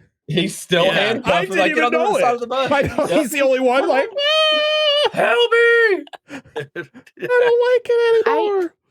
I doubt his weight would have made a difference. He'd have been fine. I just love that they just don't care about, because most movies now would be like, we want to make sure we take out the wires and we take out anything that shows like how we got this stunt to be made. But most of them are done in CGI anyways. But like, they were like, nah, we don't give a fuck. You're going to see the thing under the bus. I don't care. And I didn't care. I thought it was great. Yeah. So at first I was like, so LA just has a random abandoned highway. And then I read into it and I was like, oh, okay. So they were actually in the middle of building the highway. So at least it worked. That whole sarcastic note I put in my notes. It's not as cool. But it goes on forever. It's one of those like Fast and Furious, what is it, 5 or 6, where it's like the endless runway. Yeah. If anyone's seen that, I can't remember if it was 5 or 6. Yes. But it's like, man, is this highway going to go on forever? Not really. Yeah. It goes on for a while. Highway to hell. And Harry, we're back with Harry, and he's like, yeah, this guy's collecting a pension, so we got to look at that now. Mm-hmm. And they're able to. Jack talks to Dennis Hopper, and he's like, hey, like, I'm not going to let any passengers off, but at least let me get the driver off because he's shot. And Dennis Hopper's like, fine, whatever. So they get him off the bus, and Helen's like, I want to go too. No, Helen. But she does the dramatic, like, reach out. And the cops, these cops should know the situation, right? He just explained it to him. Yeah, literally. We cannot let any of these people off the bus. We were only allowed to take this guy off. And you have the cops going, take my hand, lady. No. Get the like, no. Yeah, that's what I'm just like, get back on the bus. Or Jack should have been like, back in there. It took so long for Jack to realize it. It was actually Annie who realizes that Helen's trying to get off the bus. And Dennis Hopper blows I think during right here is where he unhandcuffs this guy because he was busy doing something. That's why he wasn't there. Oh, okay. Yeah, but Annie's the one who realizes that she's trying to get off, but by the time they are able to try to stop her, it's too late. And she blows and she gets run over by the bus. You're like, oh my God. And then it like goes to the newscaster where he's like, oh my God, there was an explosion on the bus. And it looks like somebody fell off and was run over by the bus. I was like, jeez. I didn't realize they were just going to blatantly tell you the exact thing that happened. Especially it's like, well, something happened. It was pretty traumatic. We're just going to leave it at that. You probably saw the 90s was a wild time, dude. That's very true. That is very true. But I mean, you would have seen it anyways. You would have because the chopper, they talk about it in the movie how the choppers are an issue because he can see what's going on the bus based on the news choppers, recording everything. And the number on the top of the bus. Yep. 2525, which equals 50. Yep. That's how he knew what bus to go for. He's seen the top. Yep. He was like, that's where I'm going to come up with my 50 mile an hour rule. Yes. Because we can't come up with any other, so whatever. And right before Helen gets killed, this is where Jack just casually calls the big guy Gigantor. I was like, yeah, where did that come from? Why haven't you just read I like Dustin's reason, but what the hell is that? I think I knocked the shit out of my elbow. Oh. Angela, she looked it up, and I thought it might be this because I get it. Do you want to look it up? I had it pulled up earlier. Oh, it's on them. It's from a movie, television series, series from like what 84 or something. 60s. Like. Oh, was it 60s? Mm-hmm. Never mind. It's in here. There was a newer version from 93. That may be what came up. So Gigantor is the English version of a Japanese giant robot show. It's called Tetsujin 28. I don't get the connection at all, other than he's a big guy and they call it that. Right, but 64, yeah. And I don't understand that. I don't understand that reference. But was that just a common thing to call somebody who is big? I don't know. I've never heard it. Like that's what it's presumed to be the thing. But Gigantor was like one of the earliest super robot shows. But it also to my says recollection, the new adventure of Gigantor was broadcast. It would have been on broadcast when this was. Which makes sense. We just because Americans are simpletons, so we can't call it Tetsujin 28. It's got to be something different. Yeah, very true. But it was the early days of anime. We talked about this a little bit when we discussed Vampire Hunter D on Dustin's channel. Oh yeah, forgot you were on. Yeah, you were on Flixen. Yeah, well, you were supposed to be there, but you're like, fuck that shit. I was like, oh, anime. I ain't covering that cartoon bullshit. Yeah. You anime, gross. Ew. Yeah, I don't like that. Gross. I like to think that he was like a local wrestler that Keanu had seen at an indie show, and he was just calling him by his stage name. Yeah. Gigantor! So Helen's dead. Choppers, get them the hell out of here. And times are getting tough on the bus. Oh, well, I didn't realize they got pause for dramatic effect. Sorry. It's fine. He said, go ahead. Something's up. But keep going. So Yeah, times are getting tough on the bus. People are arguing. We get the whole thing where it's like, Alan Ruck's character is getting annoying, and the guy calls him out, and he's like, "I have a wife," and then the guy's like, "Oh, so you have a wife? So does that make me expendable?" Type things. And I love how he's just like, "What are you talking about? Like, it's not what I was saying. I'm just telling you, like, shut up.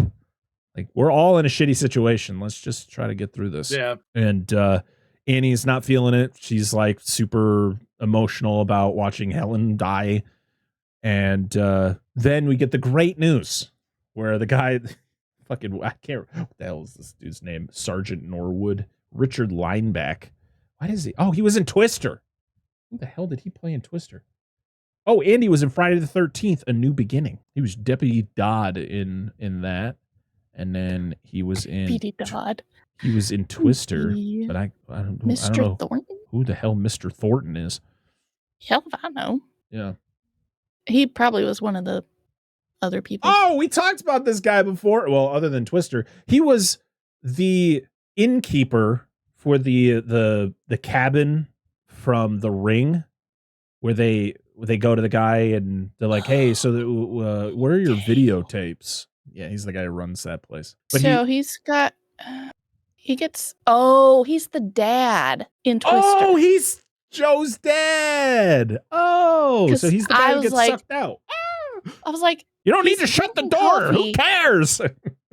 I'm like, he's drinking coffee in one picture, and then I'm like, oh, he's attached to a door. Yeah. That's okay. Yep, that makes sense. Now I remember. Thank you, Angela. I was like, I forgot was her last name Thornton? I was like, no, it wasn't, because she was married to Bill.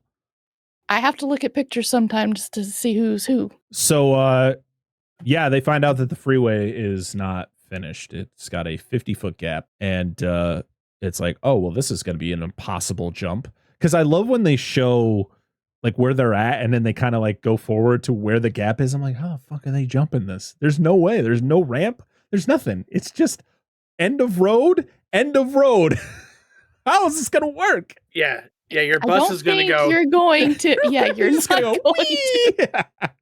I love the fact, though.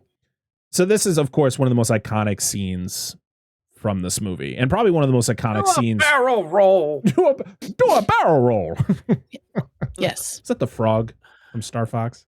That's the No. It's the rabbit. It's yes, but he wouldn't technically do a barrel roll. It's an aileron roll.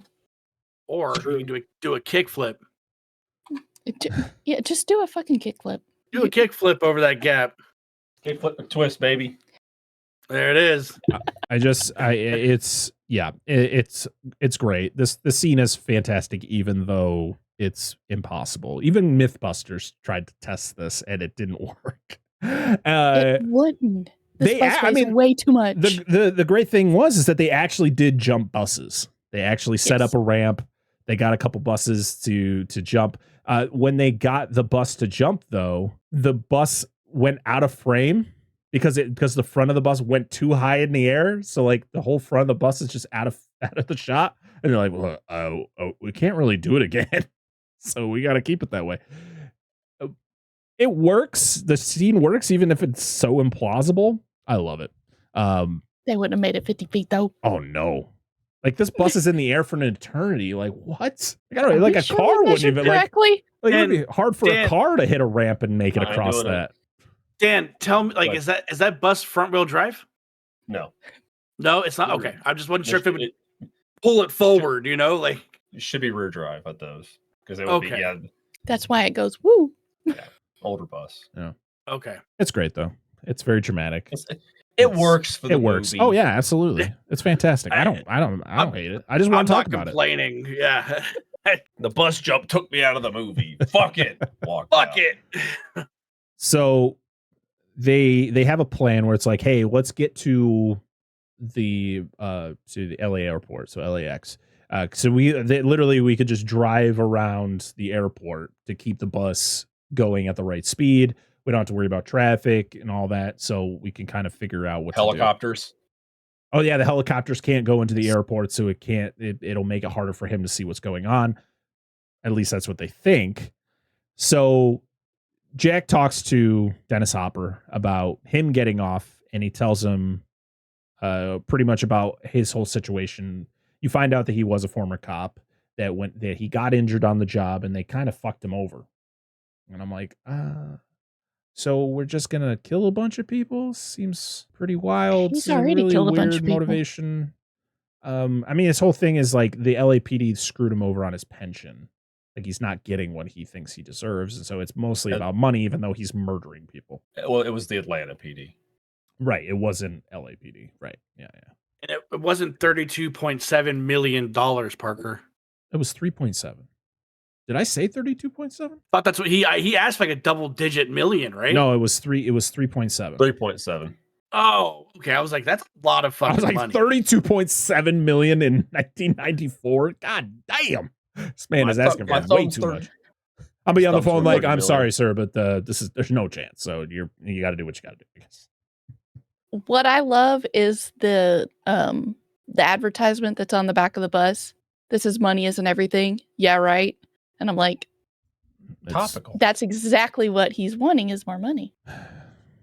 Listen, they say money doesn't make like, what is it? Money doesn't buy you happiness. Doesn't buy you happiness. It's like, kind of does. But it buys stuff that makes you happy. Exactly. Just it makes life a lot less stressful. Life somewhat easier if you use it right.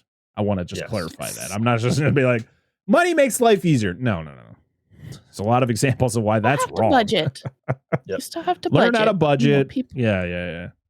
People need to learn that. So Jack gets off the bus, and they're going to try to find some way to defuse the bomb. I love how Dennis Hopper's just like, yeah, get off the bus.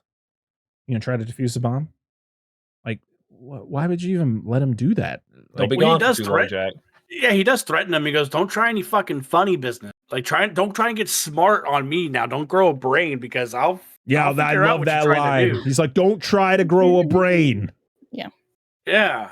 God, so I don't think he knows that they're trying to defuse it right away. He's just so good at playing an evil character. He's just so good. Oh gosh, yes. Even when he's playing King Koopa. Yeah. So monkey. I love the whole plan is that Jack's gonna get on this like cart, and they're gonna like wheel him underneath the bus so that he can try to defuse the bomb from under the bus. Keanu Reeves did this all for real. And literally the stunt coordinator's just like, yeah, I mean, you never know if a tire blows, like it could, I mean, something serious could have happened. I'm like, wow, this shit's not happening anymore. No way. And that stunt, like the idea of what he's doing is some Sandlot bullshit, dude. Like this is something that these kids would think to do to get the ball back from the beast. And Keanu Reeves is sitting here doing it, trying to defuse this bomb. Yep. Yeah. I agree. Yep. But as he's trying to do it, you get pieces of the tire, because there are tires that are, bursting on the bus, and it's hitting the cart, and it's causing it to like, go out of control. And then it gets to the point where the line just kind of lets go, and nobody does anything about it. No one does nothing. Like it literally shows the two cops on the back of this thing, and they're just like, should we stop it? Should we put a brake on it? Should we do? No, we're just gonna sit here with our arms on our fucking waist and just watch him go. You know what I would have done in that situation? I would have reeled him right back in. That's what I would have done. Literally nobody does anything. Like at any point during a turmoil, nobody's like, we should reel him in. They literally show the two cops on the back of the vehicle.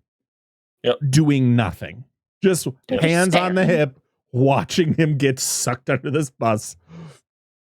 And then his Matt shows up later. And he's like, "Hey, trying to do some tricky stuff, aren't you, there, Jack?" And I was like, "You didn't do anything either. How many lives do you got?" I've been like, "Hey, Dick, thanks for trying to save mine." Yeah, he's a cat. He has 9 lives. He's fine. And then, of course, like out of desperation, Jack stabs the gas tank. He's trying to keep from being pulled into the tire. Yeah. It's like, we gotta add another thing to the pile of shit. Perfectly aligned with this gas tank. So he estimates there's like 10 minutes left of gas. So he's calling Mac to tell him to get like a gas truck out there to like fill it up. And I love how Andy's just like, do you think that'll work? And he's like, I don't know. Probably not. At least you will to a needed to degree, I add more guess. challenges to your fucking Yeah. problem. It's like that moment. Oh, I think it's I'm trying to remember. Was it Air Force One or maybe it was Perfect Storm? There's like a scene where there's a helicopter that one of the what's the branch that goes and rescues like boats that are sinking? Lifeguard? Coast Guard. The Coast Guard's going out there with a helicopter. It's a really bad storm. They're trying to get fueled up, and it's the plane that shows up with the little thing that they got to like align the little nose to refuel, but they can't get it done. It's like that reminded me of that scene from The Perfect Storm. Like playing Top Gun. Yeah. Even though they never show a fuel truck show up to try to fuel this thing back up. They're just like, nope. All right. Yep. So Harry gets excited because he finds out who the bomber is, and his name is Howard Payne. He was a former Atlanta cop who had some sort of injury and he was forced off the force. So he has he worked on the bomb squad for them. That's why he's so knowledgeable with bombs. Yeah. And stuff. Yeah. And he was in an explosion with something and got he lost hand. a finger. Yeah, he lost his thumb. Yep. And so Harry's like, we got to immediately go to his house. Okay. No. Harry, the House of Pain. I love Jeff Daniels, and I'm not going to say this is Jeff Daniels' fault. It's the writing. It's all their fault. So he is a long time. I'm saying he's part of the LAPD bomb squad, right? Like he's very knowledgeable with bombs. He's part of that. You are going to the house of a man who is an explosives expert. Why the fuck would you just burst right into his house? Yep. That the first thing I'm thinking of if I'm going to try to arrest somebody, especially somebody who knows a lot about explosives, why wouldn't the first thing be, we need to prepare for his house to be rigged? And he's already blown up a bus. Yes, he's blown up a bus. He's blown up an elevator. Like this dude is. Hello. Yeah. Why are we just busting through his house to be like, gotcha, bitch? Like that's not how this works. Because he got it. And I will give it to Jeff Daniels for this shot where they're in there and he looks and he finds that there's a bomb on the wall and you just get the close-up shot of the I'm dead and I know it face. Like I'm like, fuck. And then the house blows up. And for the longest time, I've like I said, I've seen this movie so many times and there's always moments where I forget that Harry dies. Yeah. I always get reminded, like somebody will post like what's the best I'm dead and I know it face. And it's a lot of times it's Harry from Speed. Yeah. But it just, I'm with the latest watch, I'm just watching and going, why would an explosive expert just burst into another explosive expert's house to arrest him without thinking ahead? I mean, it's the writing, but it's also just like, it's stupid.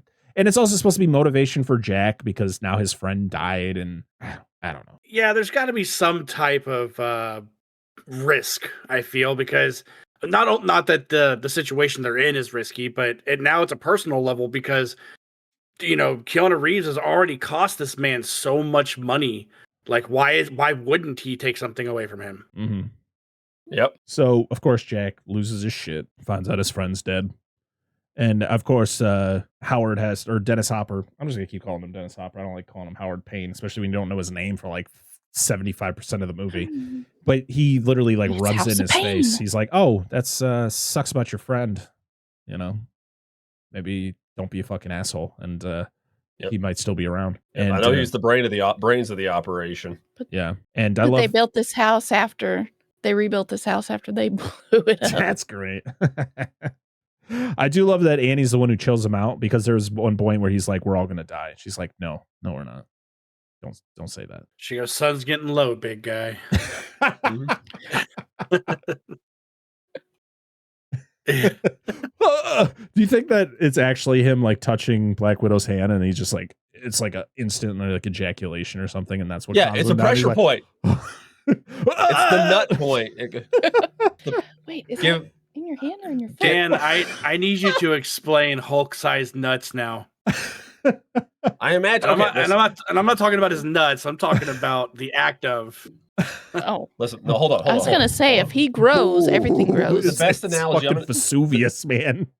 The best analogies. I'm gonna try to quote some lines from Mallrats. Superman and Lois Lane could never have a baby together. Like, I swear if the dude comes, it'd be like a shotgun blast right out of her back. Yep. The only woman strong enough to take his seed, the only woman strong enough fallopian tubes to take his seed is Wonder Woman. But the only way he can have sex with Lois Lane is if he wore a kryptonite condom. And that would kill him. Not the same thing, but that's what it makes me think of. I imagine it's I'm very excited about the new Superman, by the way. Yeah, me too. But would it really projectile-esque? Or would it depends on the exposure. I mean, listen, how long would it take? Well, I mean, listen, if you've seen what kryptonite does to the dude, I imagine he's like, it may disrupt the process of fucking, is what I'm telling you. What the fuck are we talking about? That's what I'm saying.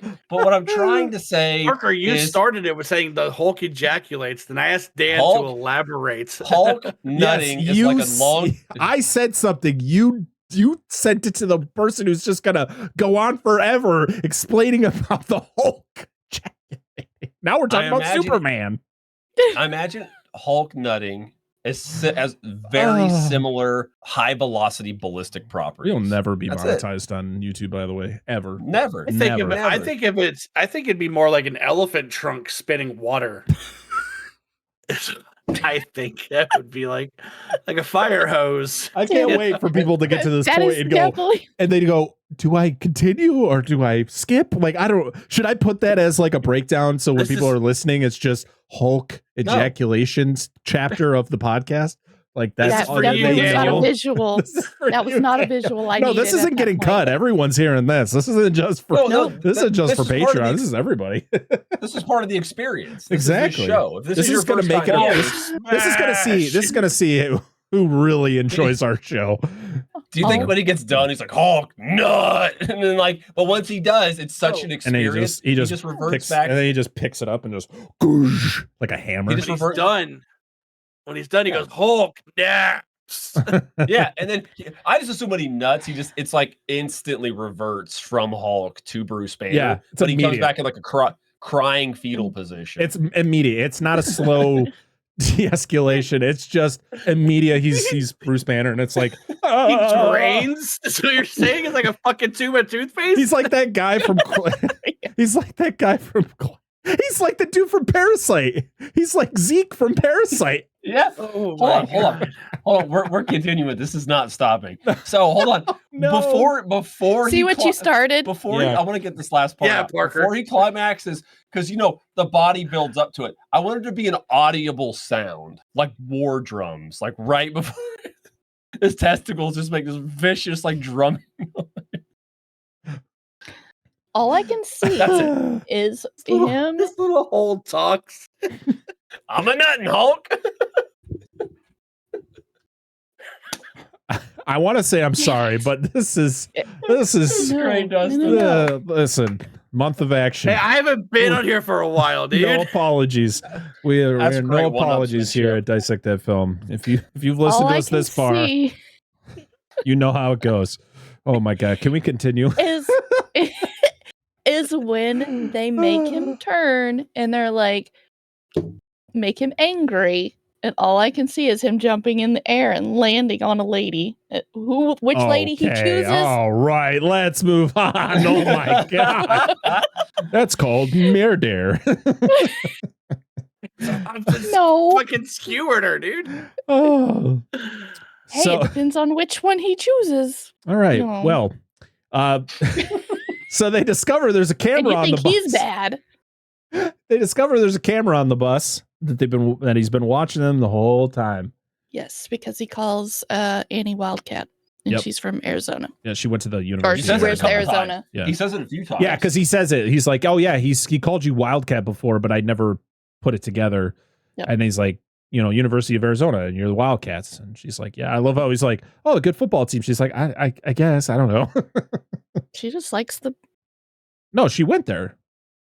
I know, but she just, yeah. Listen, she didn't like sports. I went to my high school, and I didn't care what they I were. know a lot of people who didn't give a shit about the sports at their schools. You just like their logo. Yeah, I mean, that's why I became a Gators fan. You get it for free. I liked alligators, so I became a Gators fan, and I've been a Gators fan ever since. Don't say that when you come here. I'm not going to be rocking a Florida Gators shirt and shit while I'm down there. Now Or he Alabama. is. Now I am. I'm gonna get yeah. No, I don't care. Gators and Roll Tide are not welcome here. No, it's fine. So Jack tells Mac about the camera, and he's like, "Hey, find one of those news guys and have him make like a loop of like."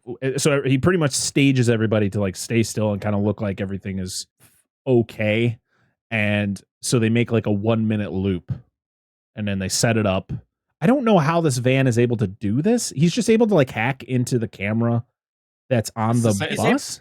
Because on like he's the same able to find the frequency of the camera. Yeah. He makes it seem really easy. I kind of want to talk to somebody who is actually good, or who's actually knowledgeable in that, especially like 90s, the 90s technology, and be like, was it really?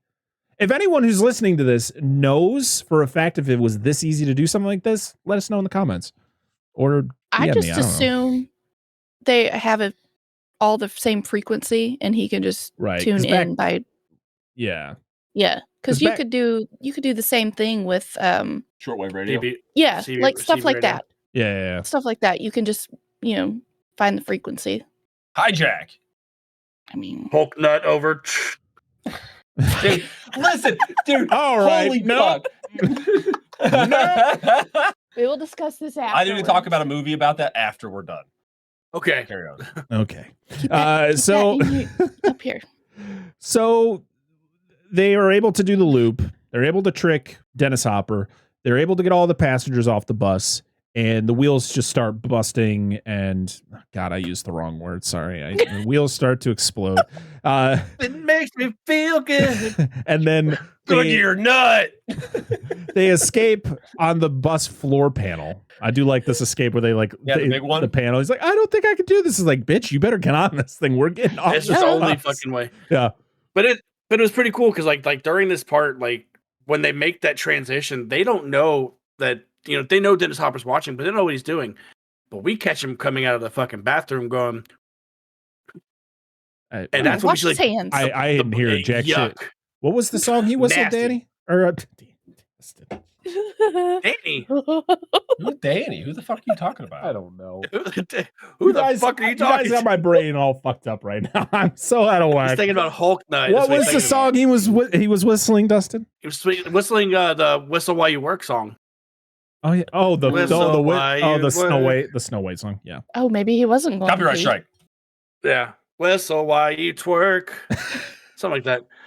But no, like the glitch kind of happens like when he's not looking at TV. Yeah. So when he walks up to the So TV, he doesn't notice still it at thinks first. It's happening. Right. Yeah.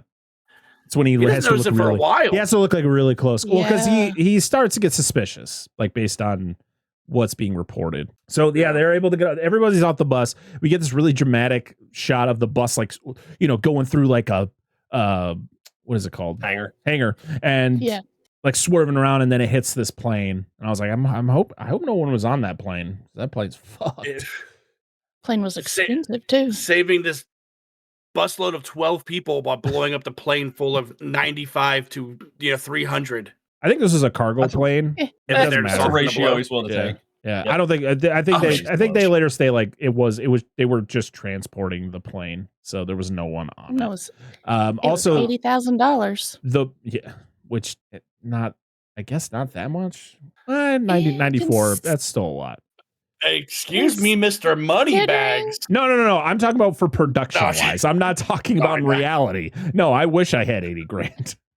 Considering they ran out of money, Yes, while they were did. producing this, Yes, saying $80,000 is a lot. They literally showed the movie with the final part of this movie just in like storyboards. Yep. And they liked it so much that they were able to get enough money to finish it. I thought that was cool. They spent all the money in the right places because did you see that explosion, Angela? Oh my god, it was amazing. That was awesome. It was good. So good. That was so a good. one-time shot. Oh yeah, absolutely. Yeah. I mean, if the Some call it the plane money cost shot. 80 grand. Oh god. I mean, no, And stop it's it. all green, baby. Jesus Christ. Oh lord. Does Hey, it come out like a xenomorph's blood? No, I don't think it's acidic. I think it's more No, like a not thick acidic, paste. but it's like the same color. That's what. The sound. What? Sorry. Sound? Whoever did that. Oh Oh my god. Oh gosh, y'all are killing me right now. Fun fact that ties this movie to Die Hard, since Jan de Bont was involved in that movie. The name on the plane is the same name of the van that the terrorists drive in when they get into the building. Gotcha. So we get our first version of relationships don't go well off of intense situations. We'll hear it again later. This is, and they get this whole thing where, Jack gets with Mac and he's just like, hey, he doesn't know that the bus explodes, so we got to kind of keep it that way. We got to try to find where he's at. And it's the whole thing where they're going to set up the drop. They're going to, they got snipers and all that around, and Dennis Hopper is literally in a room in one of the buildings, just like looking out like, these guys are fucking idiots. He's just rented an apartment. He just stares straight across. There's a sniper there, like, get him. And he's sitting there complaining about not making enough money. In LA, he owns a house and is renting an apartment. This doesn't even look like an apartment. It looks like he's in like a broken down room with he's literally got like a bathroom with urinals. He has running water. That's true. It's all he needs. Yeah. So they make the drop, and this is when Dennis Hopper finds out that they got off the bus, because he notices the little change. It was literally a woman doesn't have a bag in her lap, and then there's a bag in her lap. I was like, when did that happen? I'm trying to figure out the logistics of it all, but whatever. I'm not going to think about it anymore. And this is when he because he's in the area, so he sees everything, and he, I guess, notices Annie by the ambulance. And so he dresses up like a cop and pretends like, hey, so yeah, you have to step away, and she's like, oh, well, I'm with Jack Traven. It's like, yeah, Jack told me to get with you and bring you back and blah, blah, blah. And she's like, okay. Yeah. Annie wasn't where Keanu Reeves told her to stay. Yeah. Stay here. Stay in the ambulance. Sometimes. Yep. Anyways. Yeah. She was tired of waiting. And then she had to pee. You find out, Jack finds out that the money's gone, because there's a tracker in the money that shows it moving. And it's like, how because he says he's never too late. Or he's never late. He's never always late. on He's time. like, how the hell did he get the money? And they go over there and they find there's like a hole, underneath the trash can. And I go, did he go down this tunnel first? Like, so is it down the subway? He goes to the location where the trash can is. And was there a hole under the trash can? I think it was always there, because he's always planning. So he's right. So he was able to like go under it and just grab it, right? He didn't, because I'm trying to think of he didn't just like walk over there and like fucking Mario his way down into that hole. Like whoop whoop whoop. Too many people would have seen it. When you're going to hang something up and you don't get it quite right the first time, and you take it out and move your nail over and hit again, I just imagine him going underground with tiny explosives, putting them up, and over there is where it explodes. He goes, fuck, I need to move 30 feet this way. Goes over there and does it there. Goes, fuck, 10 feet that way. Also, no one is noticing he's doing any of this. No, exactly. He's checking the trash can. He's like, normal street shit. Yeah. Potholes. Because this is like an active subway system. It's like, what? Like, no one is like, did you feel that? Did you hear that? I heard some explosions in this general area. It's just another night in LA. I guess so. Yep. This theme's normal. Especially when Jack goes through the hole and you see the panel behind him. I'm like, how did he not get this, first off? Like, it's right there. So I guess he doesn't notice that Annie's missing, because when he goes down there, he like pulls a gun on her, and then he it's the dramatic turnaround where it's like reveals that it's Annie with the bomb strap, and she says, "I'm sorry," and I'm like, is she sorry because she moved? Is that why you think she says she's sorry? I didn't listen to you. I'm sorry. And it's dramatic, I would think in a sensitive situation like this anyways, where he says, hey, please don't fucking leave this spot. I would take that too seriously. I'm like, all right, let's just leave. I think the best thing would have been to take her with him and be like, hey, there's a bunch of cops in here. Just sit over there and just stay there. Instead of being like, why don't you just sit by yourself next to a paramedic who is not a cop? Like she Why should not be ask the paramedic to just leave? Just take her with them to the or hospital. that, yeah. Yeah, I make a choice. But she should have had some sort of protection, though. That's what I'm saying. Yes. Sure. No, like, but clearly the bomber is not dead. She's fine. If she went to the hospital, Dennis Hopper wouldn't have seen her down there. To be like, that's who he's going to use as this bargaining chip for Keanu Reeves. Right. And then the movie would be over. Yep.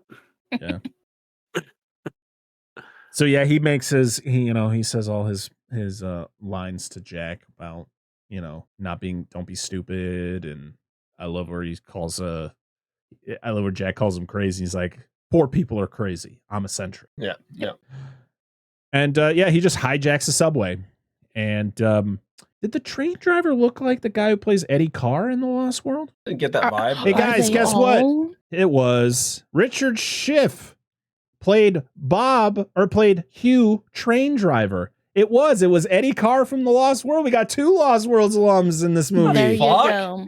He literally, you see a split second of his face when he turns around, and that's when Dennis Hopper's like, I don't need you anymore, and just fucking blows him away. I was like, that looked like Eddie Carr. Fucking straight up was Eddie Carr. He fit the movie. He got iced in this too. So. R.I.P. Eddie Carr. Go in the hide. Go in the high. Yeah. Would have been a better idea. So I love when he taunts her with the remote. And this is where you get the line where she, he tells her to hold the remote, and then he takes it back after, because that's when he shoots the train driver, and he takes it back. He's like, I'll hold on to this, and I'm not doing this because you're a woman. Yep. Also, he lets go of that trigger so many times in those exchanges. He doesn't have a thumb, Parker. He can't even hold on to it. No, he's holding on to it with his good hand. But with a strong hand. He's holding the gun with no thumb? Is that what No. He has it, and he's showing Jack that he has it.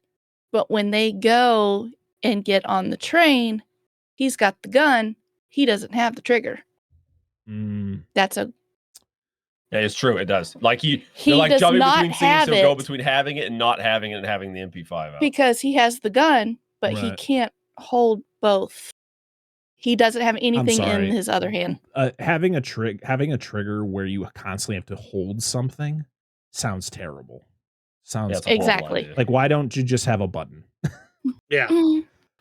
If you let go of the trigger, we die. And it's like, whoa, I slipped. Like, whoops. So when I first watched this, I do remember him having it, but then I thought he was like playing a trick on them, making them think that they had to constantly have this. But then I'm like, where did it go? Yeah. Here he has the gun, but he doesn't have the trigger. And then it just magically appears and he's got it again. Yep. It's funny to point out. I mean, I don't care. It's definitely something where things are happening so fast that you're just not paying attention. But like, it's funny when you're like really looking, you're like, he lets go so many times. Mm-hmm. I just want somebody to make I want somebody to make like a realistic version of this where like just the movie only lasts like 15 minutes. Yeah. Boom. Shit. Well, she's done. Bye. And we talked to. Oh, good. Oh no, I was just about to talk about him going through the money, and it's got the ink. And I'm like, why did you not think of this? Yeah. Did you really like what? First it was Harry, now it's this guy. Like, what are we doing?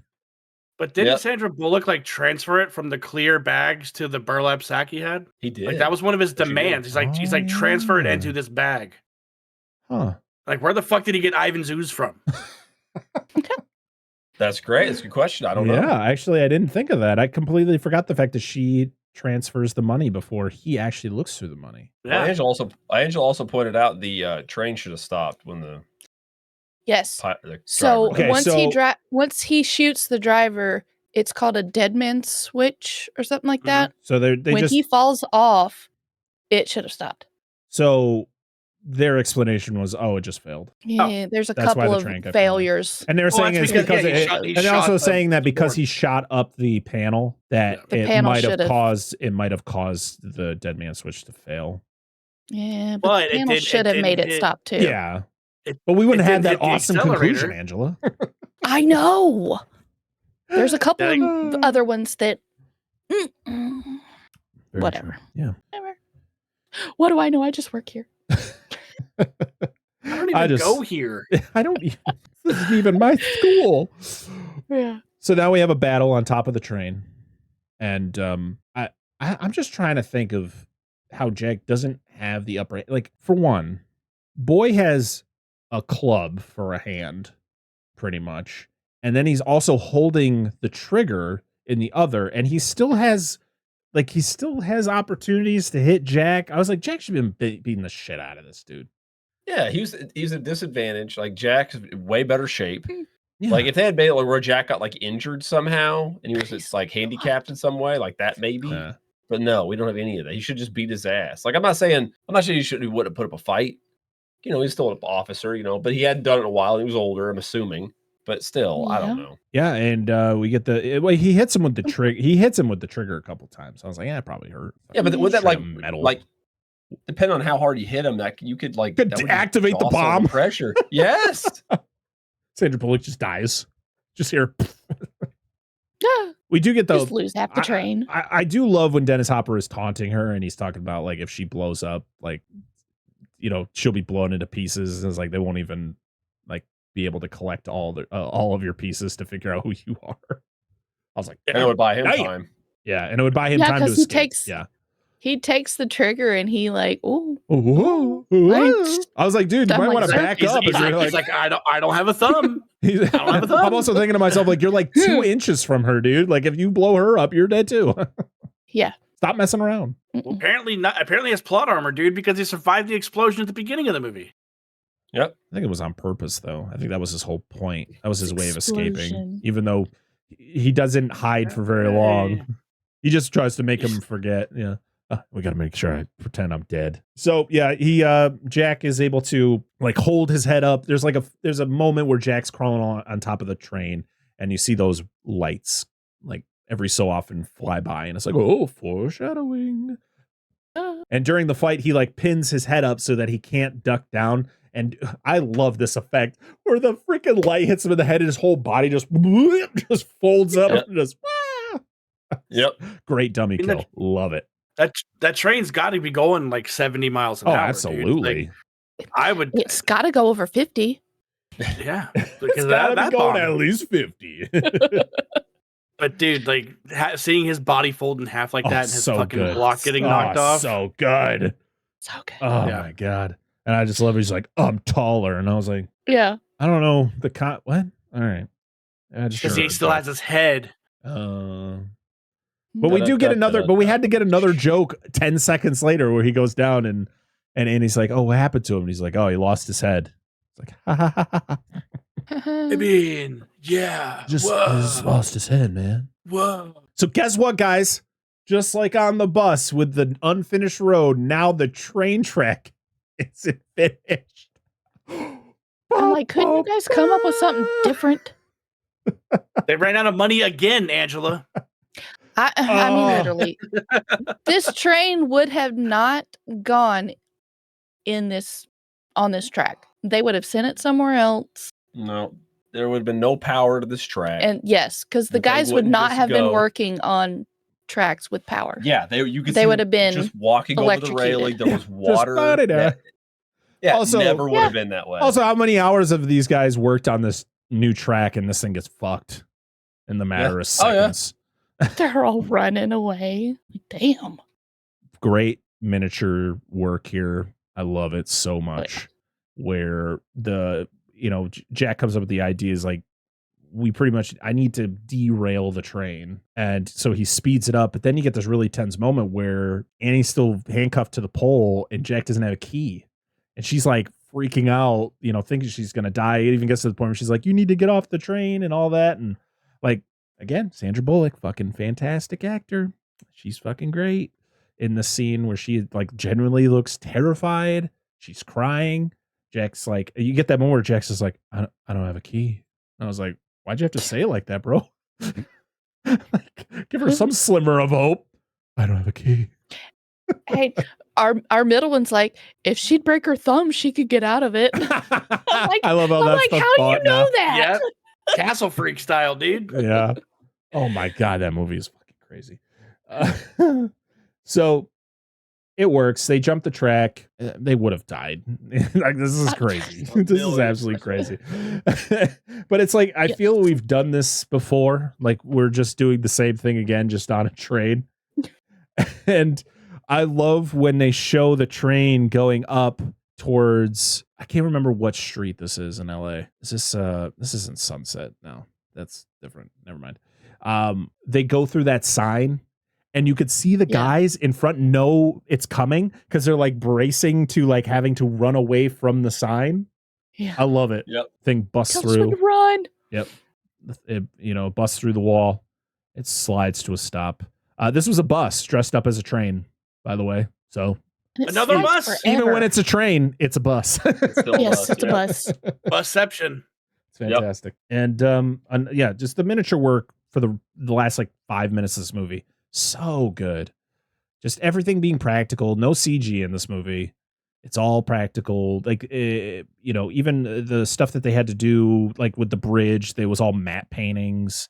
And the only thing they really had to do was kind of just remove parts or, color in parts to make it all blend together. But there was like no CG in this movie, which is great. Oh. So it comes out in front of the Chinese theater. I can't remember what the full name of this theater is called. It's like the big Chinese theater that's in Chinese theater, Hollywood.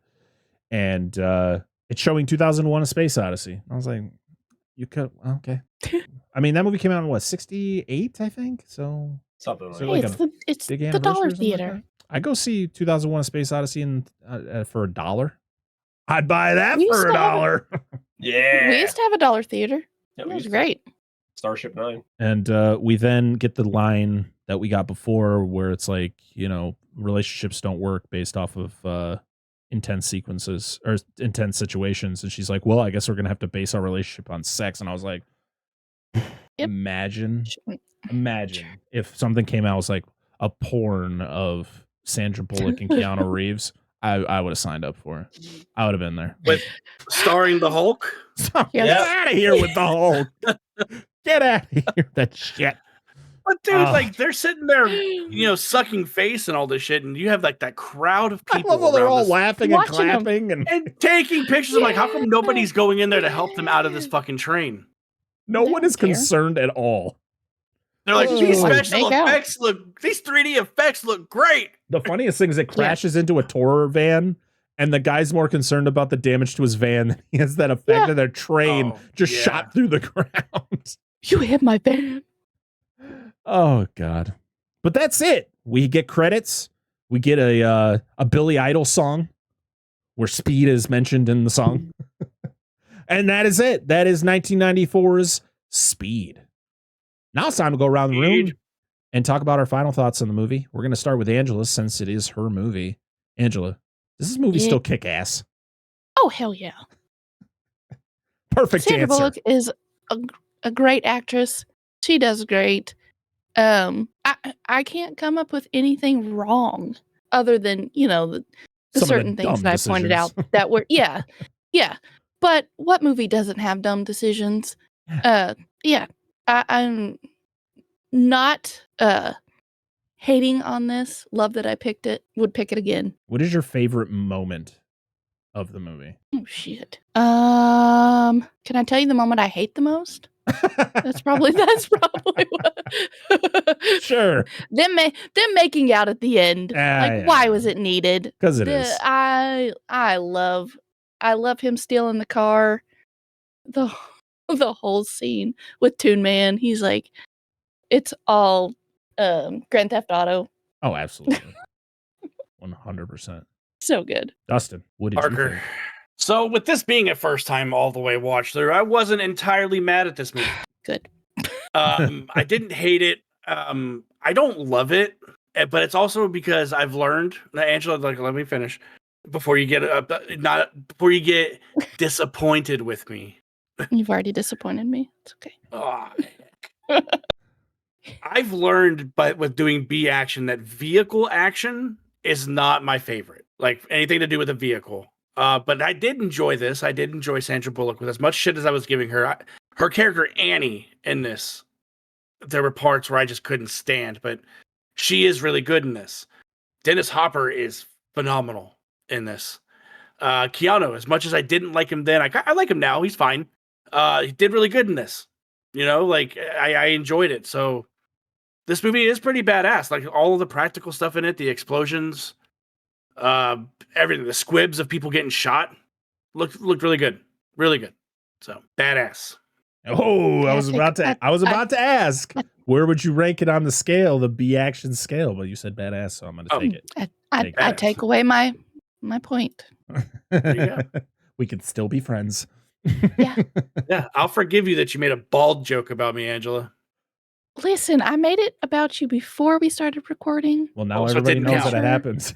Now everybody knows. Count. Okay. Yeah, so nobody knows except for you and me. Dustin, what was your favorite moment of the movie? Can I do what Angela said and tell you my least favorite? Sure. Is when Annie's bitching at Keanu Reeves to tell her what's going on when he's trying to calm down a whole bus full of people. I'm like, man, just shut the fuck up. Just shut up. Just shut up. And I like the home invasion part where they break into his house and Jeff Daniels realizing he's fucked. Yeah. Pretty good. It's a great moment. Dan, your turn, pal. It's a really fun movie. It's great. Like we watched this. I think what really elevated the film for me is we watched it with our middle child, and he was just in it. He has the so many entire questions. time. He was like any of the intense scenes, like the elevator scene or her at the end being hit. Like he was dedicated to this movie, which is really cool to see. But it's fun. It's a fun movie. It goes through, like I said, we all pointed out the little, nitpicks of weird shit out there, but it's just genuinely a really good popcorn film. You just put it in and you just fucking watch the movie, as you should with action movies. You just watch it and you enjoy it. Yeah, I'm not gonna add anything more than anybody else has. It's a really fun film to watch. What was your favorite moment? Mine is probably the elevator scene involving Payne. Even though we make fun of the aluminum foil box he's in, I still enjoy like that, and then like the whole standoff where he shoots Harry in the leg and all that. Like I just like all that whole string of interaction there. So, and not like probably right after they rescue the hostages, like that whole scene, get everybody off, and then into the shootout. I forgot to say, this movie made me scared of riding in elevators. I don't blame you. It is pretty terrifying. It's a great opening. Yeah. I've been stuck on an elevator before. Oh God. No, I have too.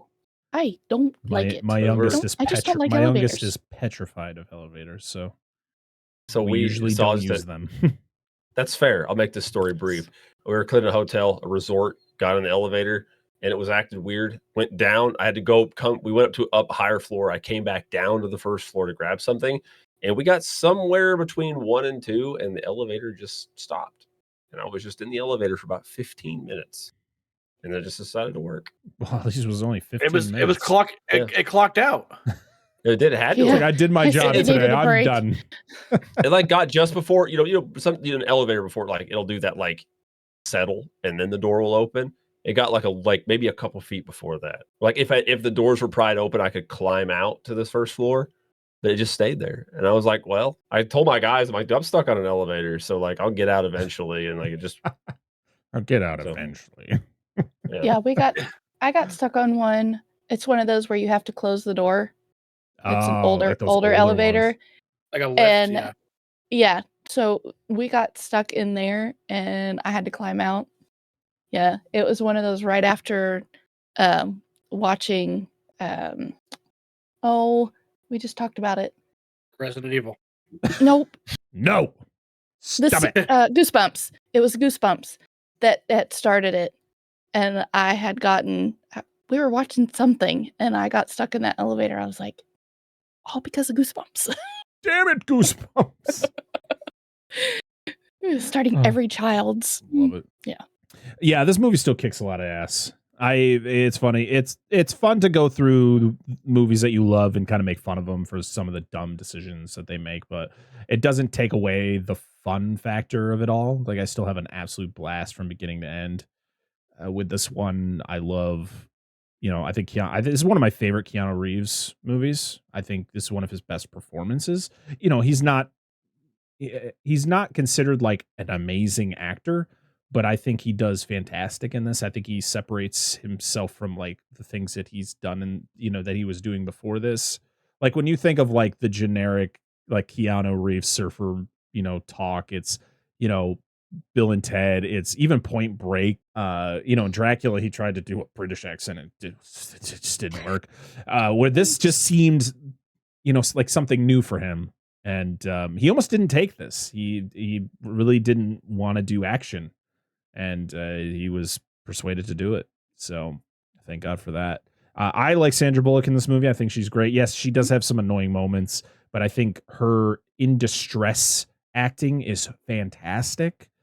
Her emotional acting is really good. And I just like a lot of the side characters that we get to meet on the bus. I think they're really well done. I love Jeff Daniels. I think his character is dumb in this movie. Like he just makes dumb decisions. I don't think he's a dumb character. I just think they wrote him to make stupid decisions. So he's not. I was really trying to like him more in this, and I was like, it just kept on going down and down every time he would do something. I was like, oh man, they really wrote him shitty in this. And then Dennis Hopper lied on his resume. Yeah, Dennis Hopper is just an absolute legend. I think he's a great villain. I think he's a great villain in anything he does, even when he has to play a fucking dinosaur in Super Mario Brothers. Overall, it's fantastic. Love the practical effects, all the stunt stuff. It's wonderful. And my favorite moment is the beginning. I think this has a fantastic opening. The whole and you know the fact that this movie plays in 3 parts, where it's you have the elevator scene in the beginning, the bus is a good chunk of the middle, and then you have the train at the end. So it's like it's not all about the bus. You get something different in every chapter of this movie, and I think that's great. And I think this movie just opens like it's not a slow start. You're right in it, and so yeah, the opening is definitely my favorite scene. All right, now it's time to go over to social media and see what you all had to say about Speed. So we are going to go over to Twitter, where we got a few responses. Our first one is from the Quad Pro Quo podcast. Well, before I read them off, I did ask, other than what was your history with the movie, I asked, what is your favorite movie based entirely in one location? Since this movie takes place primarily on the bus.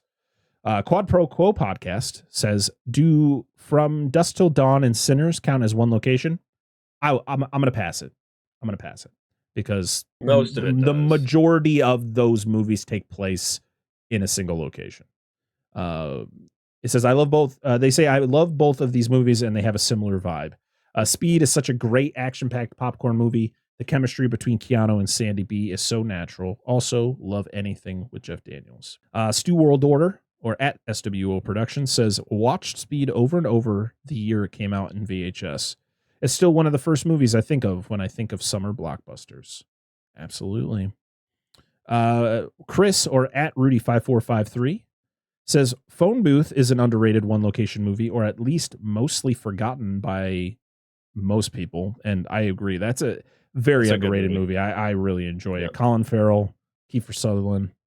There's another big actor in that. I can't remember. That was a Joel Schumacher film. But hey, don't lose your head watching Speed. Hey, I see what you did there. And he also mentioned that The Hateful Eight was also a good one location movie. That's one Tarantino movie I have not seen yet. I've owned it. I haven't seen it years. Either. No. I've owned it for years. The VHS Abyss says Speed is one of the best action movies of the 90s. Favorite movie based on one location? Die Hard. Charles, or at Repub9989, says saw it opening day. Loved it. Probably Die Hard is the best movie in one location. Steven, Movie Buff 3000, said saw it as a kid, saw the subway scene, and then a year or so after that, my dad rented the movie and I finally watched the whole thing. I really liked it and still do to this day. Made me fall in love with Keanu Reeves and Dennis Hopper. Favorite one place movie is Die Hard. So we're getting a few Die Hards.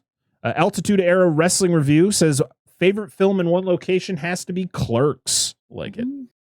And then Jesse, or at Mr_J300, says love this movie. And we're going to hop over to Instagram. We did get a couple responses over there. Our first one is from our boy Daniel Collins, who says, hey, where's the boat? I thought there was a boat in Speed.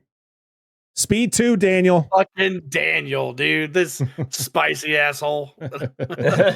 Wrong timeline. Oh. Movies for Days says Pop Quiz Hot Shot. You need to cover a bonkers 90s action flick that became a staple of the decade and helped guide Keanu Reeves' journey into a singularly new action superstar before anyone really believed it was possible. What do? You make Speed and you review Speed. Bucket of Drum Podcast says, I think it was called The Bus That Couldn't Stop. Homer Simpson. Yep. And Ty Saban says, this movie never gets old. Keanu really is the action goat. The goat! The goat! I love that meme. I'm glad I finally picked a good one. I mean, every movie that we're covering for Month of Action is a banger. Absolute banger. So I think we all did a great job at picking movies. I'm just because it was either this. What was the other one I said I could have picked? Oh, fuck. I don't remember. The Rock. The Rock. Which I have that one on VHS back there somewhere. But next week, guys, we are traveling to 1995 to celebrate a big anniversary. Dan's favorite thing to do. And it's actually the second time that I'm going to be talking about this movie on this show, as we did cover it on the first iteration of the show way back in the day. But now we're a whole different show. We're like 200 and something episodes out beyond that. So now we're going to talk about it again. As for my pick for the Month of Action, we're going to be talking about 1995's Bad Boys. Yeah. Fuck yeah, dude. I'm so excited. And I'm going to watch it on this VHS. I just got a piece for my VCR so I can actually use my VCR that Dustin so wonderfully got for me, or found for me. And so I finally get to use it, and I'm going to watch it just like I did when I was a kid. I'm going to invite my brother over like we used to when we were kids, because he was the one I always watched this movie with. And we're going to watch Bad Boys on VHS. And I have bagel bites and Surge and Mountain Dew. I'm so excited for my body to yell at me. But that is next week for the Month of Action. And this has been the first episode of the Month of Action. And it was an absolute honor and pleasure to have Dustin here. He, a man who is starting to appreciate action more, and I'm loving it. I'm loving listening to him every other week on B Action talk about his growing love for the action genre. And we thank you for being here, sir. No, thank you guys for having me on this episode that can only go faster than 50 miles an hour. Yes. Now, what I need you to do is tell everybody where they can find you in all of the podcasts that you're on. So, as Parker stated earlier, I am one half of the Flicks and Friends podcast, a third of the Barrens Hideout podcast, and a third of B Action, where we put the B back in action.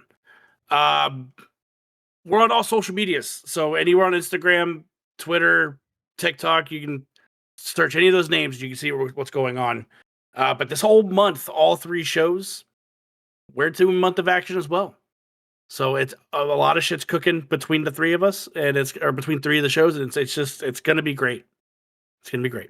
I am excited. Yes, there are so many amazing shows that are participating, or just so many amazing people that are participating in the Month of Action. And I'll put the graphic here for YouTube viewers of all the people that are participating in this. And it's I was so excited when we were asked to participate in Month of Action. I said, you know what? I'm not just doing one movie. We're gonna hunker down. We're gonna do the whole month, because we're a show that talks about all genres. So I was excited to just talk about action, because action fucking rules. So make sure to follow Dustin in all of the shows: B Action, Flicks and Friends, Barrens Hideout, all the links and everything you need to find all of those shows are down in the description of the video or in the show notes. So make sure to click the many links that are going to be located down there. As for us, you can find us on all the social medias at Dissect That Film or at Dissect That Film Pod. We are on YouTube, youtube.com/Dissect That Film. If you're watching us right now, you already know. If you're not, go over there, hit that subscribe button. We're getting closer and closer and closer to 1,000 subscribers. So let's get there before the end of the year. Let's get there before the end of the year. We can do it. We can do it. We are also on Patreon, patreon.com/dissectthatfilm. For $1, you can get uncut versions of our episodes up to a week early, which is pretty cool. Literally all the pre-show stuff, anything that, everything that gets cut out eventually, nothing too major. I mean, we talked about the Hulk ejaculating for a good 10 minutes, so that'll be in the regular show. So you get to enjoy it everywhere, literally and figuratively. Yes, enjoy it. So, go over to Patreon if you would love to support the show. I mean, $1 goes a long way, helps us pay for the stuff that we use to make the podcast. So if you can do that, that's great. If you can't do that, make sure to go to your favorite podcast app, rate us 5 stars, leave us a review. Those reviews and those 5 stars are very helpful to get us into more ears, because we'd like to introduce new listeners to the show and all that fun stuff. We have another show called The Monster Zone, where once or twice a month we spin a wheel and we talk about a monster movie. It is July. I'm trying to remember what we're doing. Oh, our Out of the Patreon Vault episode is The Beast of Hollow Mountain, and our brand new episode with our brand new co-host, Mikey. He's not even brand new anymore. This is like his 4th episode. So our other co-host, Mikey, we're talking about War God from a year. I don't remember what year it is, but it's like 76 or something. Yeah. I never even heard of it. So those are our Monster Zone episodes. That is on our regular feed. So if you're like, where do I listen to that? Just as long as you're following Dissect That Film, you're going to see when the Monster Zone drops. I need to thank all of our wonderful patrons over at patreon.com/dissectthatfilm. We have Billy Joseph Jr., Bucket of Chum, the Shark Movie Podcast, Corey Morissette, Daniel Collins, Jordan Champion, Lo Wang, Rudy5453, Dustin from the Flicks and Friends Podcast, Angela, Anna Presley, Dan of Dissect That Film, Doom Generation, Eric Stein, Jason, Robert Stewart, and the Barrens Hideout Podcast. Thank you so much for supporting us over on Patreon, and thank you to everybody else for supporting us, period. We appreciate you very much, and without you, this show wouldn't be what it is. So until next time, I am Brett Parker. That is Dan and Angela. And that is Dustin from the Flicks and Friends Podcast, B Action, and the Barrens Hideout Podcast. This has been another episode of the Dissect That Film Podcast. We'll be back next week for more Month of Action. Cue explosions, cue explosions. Beat is key. Goodbye, everybody. And remember, you too. Don't get on a bus if they tell you they can't go lower than 50 miles an hour.